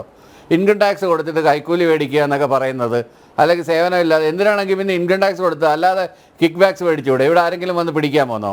ഇങ്ങനെ കണക്കിൽപ്പെടുത്തി തന്നെ പണം വാങ്ങണം എന്നുണ്ടെങ്കിൽ അല്ല റെയ്ഡ് ചെയ്ത് പിടിക്കും, ഒന്നും ചെയ്യത്തില്ലല്ലോ, കേരളത്തിലല്ലേ. അപ്പോൾ അതുകൊണ്ട് അത്തരം ന്യായങ്ങളൊക്കെ ഫ്ലിംസി ഗ്രൗണ്ട്സ് ആണ്. ബാങ്ക് അക്കൗണ്ട് വഴിയാണ് കൈമാറിയത്. അതുകൊണ്ട് അത് ഫ്ലിംസി ഗ്രൗണ്ട്സ് ആണ്. ഈ കൊടകര കുഴൽപ്പണ ഇടപാടൊക്കെ കൊടകര ഇതിനേക്കാളും കൂടുതലുള്ള കൊടകര കിടപ്പണ ഇടപാടൊക്കെ അങ്ങ് ആവിയായി പോയില്ലേ? അതൊക്കെ വേപ്പറൈസ് ചെയ്തു പോയില്ലേ? അതൊക്കെ വെറും മോഷണ കേസായിട്ട് മാറിയില്ലേ? അത് അന്വേഷിച്ചിട്ട് എന്തായി? ഫെറ വയലേഷൻ ഉണ്ടോ, ഫെമ വയലേഷൻ ഉണ്ടോ, വേറെ എന്തെല്ലാം വയലേഷൻ ഉണ്ടോ ഒന്നും അന്വേഷിച്ചില്ലല്ലോ. അപ്പൊ ഇതെല്ലാം നമ്മൾ കണ്ടോണ്ടിരിക്കുന്നതല്ലേ. അപ്പൊ നമ്മൾ കാര്യങ്ങൾ പറയുമ്പോൾ അതിന് വസ്തുനിഷ്ഠമായിട്ട് വിലയിരുത്തിയിട്ട് വേണം സംസാരിക്കാൻ. ശരി. എന്തായാലും ഈ ആനുവൽ മെയിൻ്റനൻസ് സ്കീമിന്റെ അടിസ്ഥാനത്തിൽ 2.7 കോടിയൊക്കെ വീണ വിജയന് കൈമാറണമെങ്കിൽ അത് എന്തായാലും തുടരന്വേഷണത്തിൽ അത് വ്യക്തമാണ്. കോൺട്രാക്ട് സ്കീമല്ല, കോൺട്രാക്ട്. അതിന്റെ അടിസ്ഥാനത്തിലെങ്കിലും അവർക്ക് മറുപടി പറഞ്ഞല്ലേ മതിയാകുള്ളൂ. ഇപ്പോൾ തുടരുന്ന ഈ മൗനം അവസാനിക്കുമല്ലോ. അല്ലാതെ മണൽ മാറ്റി തോട്ടപ്പള്ളി സ്പിൽവേ വൃത്തിയാക്കുന്നതിൻ്റെ ഭാഗമായി ടൺ കണക്കിന് കരിമണൽ നീക്കം ചെയ്തതൊന്നും ഇതിൽ വരില്ല എന്ന് തന്നെ അപ്പോഴും നമുക്ക് പ്രതീക്ഷിക്കാം. ശ്രീ പാണ്ഡ്യാല ഷാജി, മുഖ്യമന്ത്രി മൗനം ഈ കാര്യത്തിൽ തുടരുമെന്നുള്ള കാര്യത്തിൽ സംശയമൊന്നുമില്ല. അദ്ദേഹം നിയമസഭയിൽ ഒരു പ്രാവശ്യം മാത്രമാണ് ഇതിനെതിരെ സംസാരിച്ചത്. അതും അദ്ദേഹത്തിൻ്റെ മകൾക്കെതിരെ ആരോപണം വന്നപ്പോൾ മാത്രമാണ്. കൈകൾ ശുദ്ധമാണെന്നും വീട്ടിലിരിക്കുന്നവരെ പറയരുതെന്നും ആദ്യം ഭാര്യയ്ക്ക് നേരെയായിരുന്നു, ഇപ്പോൾ മകൾക്ക് നേരെയായി എന്നൊക്കെ അദ്ദേഹം ആക്രോശിച്ചത്. പിന്നീട് ഇതുമായി ബന്ധപ്പെട്ട ഒരു കാര്യത്തിലും അദ്ദേഹം ഒരു മുഖ്യമന്ത്രി എന്നുള്ള രീതിയിലുള്ള വിശദീകരണം നൽകാൻ തയ്യാറായിട്ടില്ല. ഏറ്റവും ഒടുവിലായി ഇതൊരു ഗുരുതരമായ ഘട്ടത്തിലേക്ക് എത്തി നിൽക്കുമ്പോൾ പോലും ആ മൗനം തുടരുകയാണ്. പാർട്ടി പ്രതിരോധത്തിലാകുന്നുണ്ടെങ്കിൽ പോലും അവരുടേതായ ന്യായീകരണങ്ങൾ പണ്ടത്തെ പോലെ തന്നെ പറയുന്നുണ്ട്. ഇത് ആസൂത്രിതം, രാഷ്ട്രീയ പ്രേരിതം എന്നൊക്കെയുള്ള കാര്യങ്ങളുമായി അവരും മുന്നോട്ട് പോകുന്നുണ്ട്. ശരിയായ രീതിയിൽ പറയുകയാണെങ്കിൽ മുഖ്യമന്ത്രിയും മകളും ഈ കേസിൽ ഉൾപ്പെടുകയാണെങ്കിൽ പാർട്ടിയുടെ തണലിൽ തന്നെയാകുമോ, അതോ പാർട്ടിയിൽ നിന്ന് വ്യത്യസ്തമായി പാർട്ടിക്ക് പ്രതിരോധം സൃഷ്ടിക്കുന്നതിനും അപ്പുറത്തേക്കുള്ള ഒരു ഘട്ടത്തിലേക്ക് കടക്കുമോ?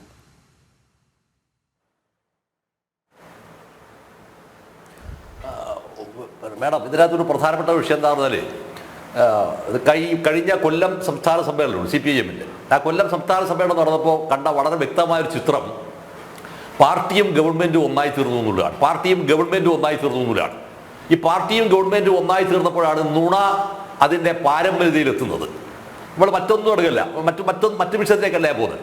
സമയത്തിൻ്റെ പരിമിതി കാരണം വളരെ ചെറിയ 1-2 കാര്യങ്ങൾ മാത്രമേ പറയുള്ളൂ. അപ്പോൾ പ്രളയം 2 തവണ ഇവിടെ വന്നു. ഏത് കണക്കാണ് ഇവിടെ ഉള്ളത്? ഒരൊറ്റ കണക്ക് ഇവിടെ ഇല്ല. രജിസ്ട്രാർ ഓഫ് കമ്പനീസ് ഈ പറയുന്ന വിഷയത്തിൻ്റെ മേലെ അന്വേഷിച്ച് കണ്ടെത്തിയിരിക്കുന്ന കണ്ടെത്തലുകളുടെ അടിസ്ഥാനത്തിലാണ് SFIO ഇതിനകത്ത് ഇടപെടുന്നത്. ഇനി അതിൻ്റെ വിശദാംശം പറയാൻ ഇല്ലാത്തതുകൊണ്ടല്ല, സമയത്തിൻ്റെ പരിമിതി കാര്യം പറയാം. ഇത്തരം സംഭവങ്ങളുണ്ടായിരിക്കുന്ന കണ്ടെത്തലുകൾ മുഴുവൻ തന്നെ എന്താ പറഞ്ഞാൽ അസംബന്ധങ്ങളാണ് എന്ന് ഇടതുപക്ഷത്തിന് വേണ്ടി സംസാരിക്കാൻ വന്നിരിക്കുന്ന പ്രൊഫസർ ഇങ്ങനെ പറയാന്ന് പറഞ്ഞാൽ ഇതൊക്കെ വാസന എന്താ പറയുക, അവനവരോട് കാണിക്കേണ്ടുന്ന ഒരു സത്യസന്ധതയുണ്ട്, അവനവരോട് കാണിക്കേണ്ട നീതിയുണ്ട്. അതിനകത്ത് അത്തരമൊരു നീതി പോലും കാണിക്കാൻ കഴിയാതെ സംസാരിക്കേണ്ടി വരുന്നത് എന്താണെന്ന് പറഞ്ഞാൽ വളരെ പെയിൻഫുൾ ആണല്ലോ. അതിനേക്കാൾ അപ്പുറത്തൊന്നും ഞാൻ പ്രൊഫസറോട് ഞാൻ പറയുന്നൊന്നുമില്ല. ഈ ഒരു ഇത്തരം ഒരു വളരെ ദുരന്തപൂർണമായ ഒരു ചിത്രം ഉണ്ടാകുമ്പോൾ പാർട്ടിക്ക് ഇയാളെയും കുടുംബത്തെയും ന്യായീകരിക്കാൻ സാധ്യമല്ലാത്ത ഒരു ചിത്രം ഉണ്ടായി തീർന്നിരിക്കുന്ന ഒന്നാണ്. ഇത് ഇയാളുടെ ഒരു ദുർവിധിക്ക് വന്നിരിക്കുന്ന ഈ ഒരു സംഭവം വന്നത് എപ്പോഴാണെന്നറിയോ? പാർട്ടി കോൺഗ്രസിന്റെ അകത്ത് നിന്ന് ഇയാളെങ്ങനെ വില്ലാളി വീരന ഈ പാർട്ടിയെ മുഴുവൻ തന്നെ ഹൈജാക്ക് ചെയ്യാനും താൻ നിശ്ചയിച്ചിരിക്കുന്ന ആളുകളെ മുഴുവൻ തന്നെ ഇൻസ്റ്റൾ ചെയ്യാനും തീരുമാനിക്കുന്ന സന്നിഗ്ധ ഘട്ടത്തിലാണ് വെള്ളിടി പോലെ ഈ ഒരു സംഭവം വന്നത്. അതോടുകൂടി എന്തായെന്ന് പറഞ്ഞാൽ ഇയാൾ എന്തെല്ലാം ആലോചിക്കുന്ന പദ്ധതികളുടെ ഒരു വലിയ പോർഷൻ ജോൾട്ട് ചെയ്തു എന്നുള്ളതാണ്. സമ്പൂർണ്ണമായി പൊളിഞ്ഞു പോയി എന്ന് ഞാൻ പറയില്ല, പക്ഷെ അതിൽ പല പോർഷനും അതിൽ പൊളിഞ്ഞു പോയി എന്നുള്ളതാണ്. ഇങ്ങനെ പൊളിഞ്ഞു പോകുന്ന ഘട്ടത്തിൽ തന്നെ ഇയാൾ എക്സ്പോസ് ചെയ്യപ്പെട്ടു. ഈ ഫാമിലി എന്താണ് എന്ന് വളരെ കൃത്യമായി ഈ പറയുന്ന പാർട്ടി കോൺഗ്രസിനകത്ത് എക്സ്പോസ് ചെയ്യപ്പെട്ടു. ഇങ്ങനെ എക്സ്പോസ് ചെയ്യപ്പെട്ടിട്ട് പോലും ഇതിനെ ന്യായീകരിക്കാൻ ആളുകൾ ഇറങ്ങിപ്പെടുന്നു എന്ന് പറയുമ്പോൾ അതിന്റെ സങ്കടകരമായ അവസ്ഥ എത്രയാണ്. ഇത് വല്ലാത്തൊരു വിഷയം ഞാൻ പറയുകയാണ്. ഇവിടെയാണ് ഈ ആശാ വർക്കേഴ്സിന്റെ സമരം. ആശാ വർക്കേഴ്സ് സമരത്തിൽ 53ാമത്തെ ദിവസത്തിൽ നടക്കുന്നത്. ഈ സംഭവത്തോട് നമ്മൾ ഒരൊറ്റയാൾക്ക് ഇവർക്ക് റെസ്പോണ്ട് ചെയ്യാൻ അപ്പോഴും ഇവർ പറയുന്നത് ഇതേ കളവാണ് പറയുന്നത്. അപ്പൊ ജീവിതഗന്ധിയായിരിക്കുന്ന എന്തെങ്കിലും ഒരു വിഷയം വരുമ്പോൾ ആ വിഷയത്തിൽ നിന്ന് തെന്നി മാറുക. രജിസ്ട്രാർ ഓഫ് കമ്പനീസ് നടത്തിയിരിക്കുന്ന അന്വേഷണം എന്താണ്? ആ അന്വേഷണം തെറ്റ്. ഞാൻ തിരിച്ചു കാര്യം ചോദിക്കട്ടെ, ഈ പ്രൊഫസറോട് ഞാൻ ചോദിക്കട്ടെ, ഈ പ്രൊഫസറോട് ഈ കേരളത്തിൽ നടക്കുന്ന ക്രൈംബ്രാഞ്ചിന്റെ ഏത് അന്വേഷണമാണ് സത്യമായിട്ടുള്ളത്? ഒറ്റ തന്നെ പേര് പറഞ്ഞ ഒരു അന്വേഷണത്തിന്റെ പേര് പറഞ്ഞ ആരെങ്കിലും ഇവർ പ്രതിക്കൂട്ടുകാരിയുണ്ട്? എത്രയാളെ പ്രതിക്കൂട്ടുകാരിയുണ്ട്? അത് മുഴുവൻ ഇയാൾ നടത്തിയിരിക്കുന്ന അതുമ്പല്ലേ ബോധപൂർവ്വം തീരുമാനം. അങ്ങനെയുള്ള ഓരോ സംഭവമല്ല ഈ രജിസ്ട്രാർ ഓഫ് കമ്പനീസ് നടത്തിയെന്ന് സാമാന്യ ബുദ്ധിയുടെ ഏതൊരാൾക്കും മനസ്സിലാവും. അതുപോലെ തന്നെ SFIO നടത്തിയിരിക്കുന്ന അന്വേഷണം അവർക്ക് ലെജിബിൾ ആയി കൃത്യമായി പറയുകയാണ് ഇന്ന രീതിയിൽ ഉണ്ടായിരിക്കുന്ന മിസ്റ്റേക്കുകൾ ഇതിനകത്ത് കണ്ടെത്തിയിട്ടുണ്ട്. ആ കണ്ടെത്തിയിരിക്കുന്ന സംഭവത്തിനെ കൂടെ അതിനകത്ത് അതുകൊണ്ട് പ്രൊഫസർ പറയുന്നത് ഡൽഹിയിലെ ജഡ്ജി അപ്പോഴത്തേക്ക് മാറി, അപ്പോഴത്തേക്ക് സ്ഥലം മാറിപ്പോയി എന്ന് നിങ്ങൾക്കും അറിയാം, എനക്കും അറിയാം, എല്ലാവർക്കും അറിയാം. ഈ ഡൽഹി ഹൈക്കോടതി നടക്കുന്നത് പോലുണ്ടായിരിക്കുന്ന ഫിനാൻഷ്യൽ ഇടപാടുകളെ കുറിച്ചുണ്ടായിരിക്കുന്ന ആരോപണങ്ങൾ മറ്റേത് കോടതിയിലാണ് സാർ ഉള്ളത്? ഏത് കോടതിയിലാണ് ഉള്ളത്? എവിടെയെങ്കിലും ഉണ്ടോ? കേരള ഹൈക്കോടതിയിൽ നിന്ന് പലപ്പോഴായിട്ട് ഇടതുപക്ഷത്തിലെ ആളുകൾ വാങ്ങിയിരിക്കുന്ന പല ജഡ്ജ്മെന്റും എങ്ങനെയാണെന്ന് നിങ്ങൾക്ക് അറിയാം, എനിക്കും അറിയാം, നാട്ടുകാർക്ക് അറിഞ്ഞൂടേത് പലതും അറിഞ്ഞൂടെ നമുക്ക്.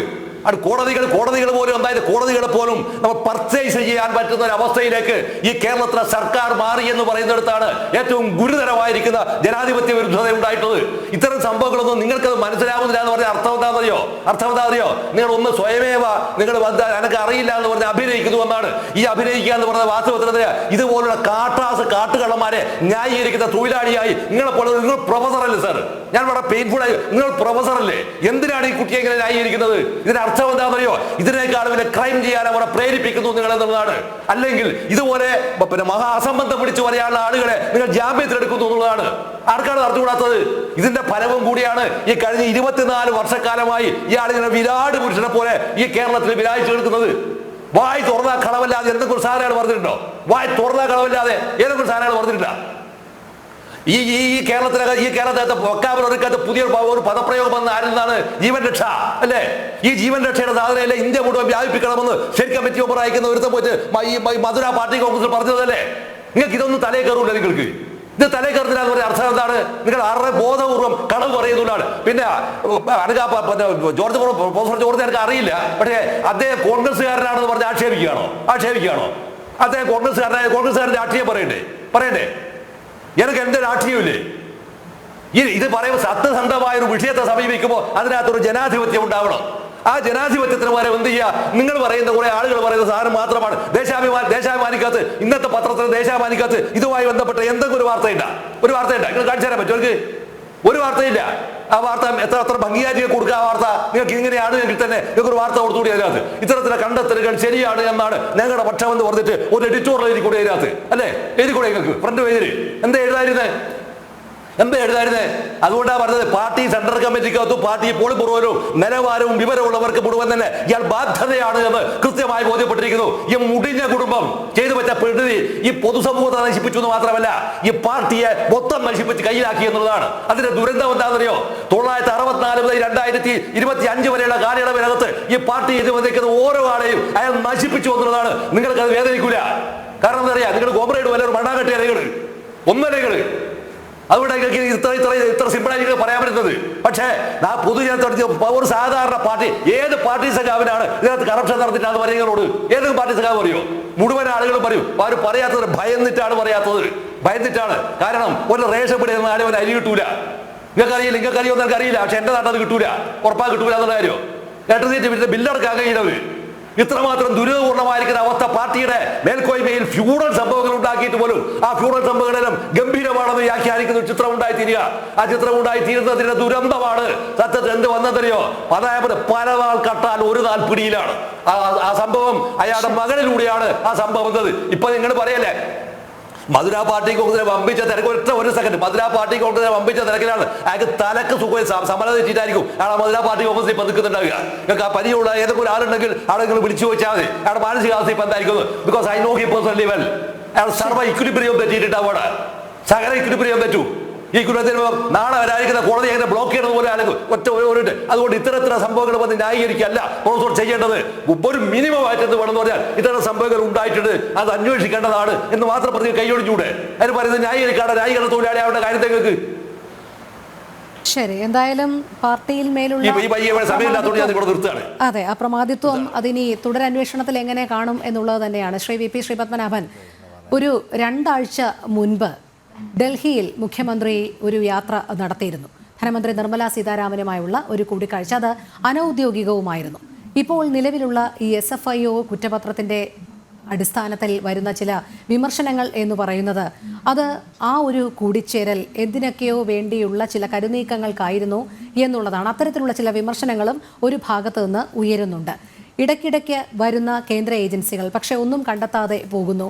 കൃത്യമായ ഇടവേളകളിൽ ഇവർ വരുന്നതല്ലാതെ കൃത്യമായ കണ്ടെത്തലുകളൊന്നും നടത്തുന്നില്ല എന്നുള്ളൊരു ആരോപണം കൂടി ഉന്നയിക്കുന്ന ഈ പശ്ചാത്തലത്തിൽ താങ്കളുടെ പ്രതികരണം എങ്ങനെയാണ്? നിർമ്മലാ സീതാരാമൻ മുഖ്യമന്ത്രിയുമായി സംസാരിച്ചത് രഹസ്യമായിട്ടല്ല, പരസ്യമായിട്ടാണ്. ആ സംസാരം നടക്കുന്നതിന്റെ തലേ ദിവസം തന്നെ കേരളത്തിലെ മാധ്യമങ്ങൾ റിപ്പോർട്ട് ചെയ്തതാണ് ഗവർണറുടെ സാന്നിധ്യത്തിൽ മുഖ്യമന്ത്രിയും ആയി ശ്രീമതി നിർമ്മലാ സീതാരാമൻ സംസാരിക്കും. അത് ഒരു അനൗദ്യോഗിക ചർച്ചയാണ്. അതിൽ പ്രൊഫസർ KV തോമസ് പങ്കെടുക്കും. അപ്പൊ അത് ഇന്ന സ്ഥലത്ത് വെച്ച് ഇത്ര മണിക്ക് നടക്കുമെന്ന് പറയാമായിരുന്നു. അത് കവർ ചെയ്യാൻ മാധ്യമങ്ങളൊക്കെ വന്നു. അത് പരസ്യമായി നടന്ന എന്നാൽ അനൗദ്യോഗികമായ ഒരു ചർച്ചയാണ്. അപ്പോൾ അതിന് ഇങ്ങനെ നാട്ടുകാരെ അറിയിച്ചിട്ടാണോ ഇങ്ങനത്തെ കാര്യങ്ങൾ ചർച്ച ചെയ്യുക ആരെങ്കിലും? അതൊക്കെ വെറുതെ ബാലിശമാണ്. കേരളത്തിന്റെ ചില സാമ്പത്തിക വിഷയങ്ങളുണ്ട്. കേരളത്തിന് വലിയ സാമ്പത്തിക പ്രതിസന്ധിയിലൂടെ കടന്നു പോവുകയാണ്. ഇവിടെ വരവിന് അടുത്തൊന്നും എത്താത്ത രീതിയിൽ അത്രയും വലിയ ചെലവാണ് ഇവിടെ ഉള്ളത്. അല്ലെങ്കിൽ ചെലവിനനുസരിച്ച് വരവ് ഇവിടെ ഇല്ല. അപ്പോ ഇത് വരവ് കണ്ടെത്തണം. കേരളത്തിന് കടം വാങ്ങാൻ ഉള്ള പരിധിയുടെ പ്രശ്നമുണ്ട്. ഇങ്ങനെ ഒട്ടനവധി പ്രശ്നമുണ്ട്. ഇവിടെ ആശാ വർക്കർമാർ സമരത്തിലാണ്. കേന്ദ്ര സർക്കാർ ഇൻസെന്റീവ് കൂട്ടുന്നതിനെ പറ്റി പരിശോധിക്കാമെന്ന് പറഞ്ഞിട്ടുണ്ട്. ആരോഗ്യവകുപ്പ് മന്ത്രി പരിശോധിക്കാമെന്ന് പറഞ്ഞാലും സാമ്പത്തിക ബാധ്യത വരുന്ന കാര്യമായതുകൊണ്ട് അതിന്റെ ബേസിക് ആയിട്ടുള്ള സമ്മതം വരേണ്ടത് ധനകാര്യമന്ത്രിയുടെ കയ്യിൽ നിന്നാണ്. അപ്പൊ അതിന്റെ മറ്റു ഒരുപാട് വിഷയങ്ങളുണ്ട്. അപ്പൊ ഇതിൽ ഏതാണ് സംസാരിച്ചത് നമുക്ക് പറയാൻ പറ്റില്ല. അപ്പൊ ആ രീതിയിൽ സുതാര്യമായ രീതിയിൽ നടന്നൊരു ചർച്ചയാണ്. അപ്പോൾ ഇതാണ്. പിന്നെ കേന്ദ്ര ഏജൻസി ഒന്നും ചെയ്യുന്നില്ല. ഞാൻ ചോദിക്കട്ടെ, കോടിയേരി ബാലകൃഷ്ണന്റെ മോനെ ജയിലിൽ പോവാൻ ഉണ്ടായ സാഹചര്യം കേന്ദ്ര ഏജൻസികളുടെ അറസ്റ്റല്ലേ? അപ്പൊ കേന്ദ്ര ഏജൻസിക്ക് പിന്നെ തെളിവില്ലാതെ കൃത്യമായ കാര്യങ്ങളില്ലാതെ പൊളിറ്റിക്കൽ ആയിട്ടുള്ള ആളുകളുമായി ബന്ധപ്പെട്ട കേസുകളിൽ അന്വേഷിക്കുന്ന സമയത്ത് അത് കൃത്യമായ തെളിവുകളുടെയും വിവരങ്ങളുടെ അടിസ്ഥാനത്തിലായിരിക്കണം. അങ്ങനെ വന്നപ്പോൾ CPM ഭരിക്കുന്ന കേരളത്തിൽ CPMന്റെ പാർട്ടി സെക്രട്ടറിയുടെ മകൻ ജയിലിൽ പോയിട്ടുണ്ട്. അപ്പൊ ഇതൊക്കെ സ്വാഭാവികമാണ്. ഇത് കേന്ദ്ര ഏജൻസി ആരെ രക്ഷിക്കാനോ അല്ലെങ്കിൽ ആരെ ശിക്ഷിക്കാനോ ഉള്ളതല്ല. കേന്ദ്ര ഏജൻസി നിയമം നടപ്പിലാക്കാനുള്ളതാണ്. നിയമം നടപ്പിലാക്കുക എന്നുള്ളതാണ് കേന്ദ്ര ഏജൻസിയുടെ ജോലി. അത് കേന്ദ്ര ഏജൻസി കൃത്യമായി ചെയ്യുന്നുണ്ട്. അതിൽ രാഷ്ട്രീയമില്ല. പക്ഷേ അതിനെ എതിർക്കുന്നവർക്ക് രാഷ്ട്രീയമുണ്ട്. അതിപ്പോൾ കോൺഗ്രസ്സുകാർ ഇവിടെ എതിർക്കും, അല്ല ഇവിടെ അനുകൂലിക്കും, വേറെ എവിടെയെങ്കിലും എതിർക്കും. അപ്പൊ അവർക്ക് രാഷ്ട്രീയമുണ്ട്, കേന്ദ്ര ഏജൻസിക്ക് രാഷ്ട്രീയമില്ല. ശരി, സമയക്കുറവുള്ളതുകൊണ്ടാണ് ഇടപെടുന്നത്. ചർച്ചയുടെ സമയം ഇവിടെ പൂർണ്ണമാവുകയാണ്. എന്തായാലും SFIയുടെ കണ്ടെത്തലുകൾ മറ്റൊരു ഘട്ടത്തിലേക്ക് കടക്കുമ്പോൾ, പ്രതിപട്ടികയിൽ മുഖ്യമന്ത്രിയുടെ മകൾ തന്നെ വരുമ്പോൾ ഏതൊക്കെ രീതിയിൽ പാർട്ടിയും മുഖ്യമന്ത്രിയും പ്രതിരോധത്തിലാകുമെന്നുള്ള കാഴ്ച നമുക്ക് ഇനി കാണേണ്ടി വരും. അതിനൊരു ഉത്തരം മുഖ്യമന്ത്രിക്ക് നൽകിയേ മതിയാകൂ. സംസ്ഥാനത്തിൻ്റെ ഉത്തരവാദപ്പെട്ട ഒരു ചുമതലയിലിരിക്കുന്ന വ്യക്തി എന്നുള്ള രീതിയിൽ അത്തരത്തിൽ അദ്ദേഹത്തിൻ്റെ മൗനം ഭഞ്ജിക്കാൻ തയ്യാറാകും എന്ന് തന്നെ നമുക്കും പ്രതീക്ഷിക്കാം. ചർച്ചയിൽ പങ്കെടുത്ത എല്ലാ അതിഥികൾക്കും നന്ദി. ഒപ്പം പ്രേക്ഷകർക്കും നമസ്തേ.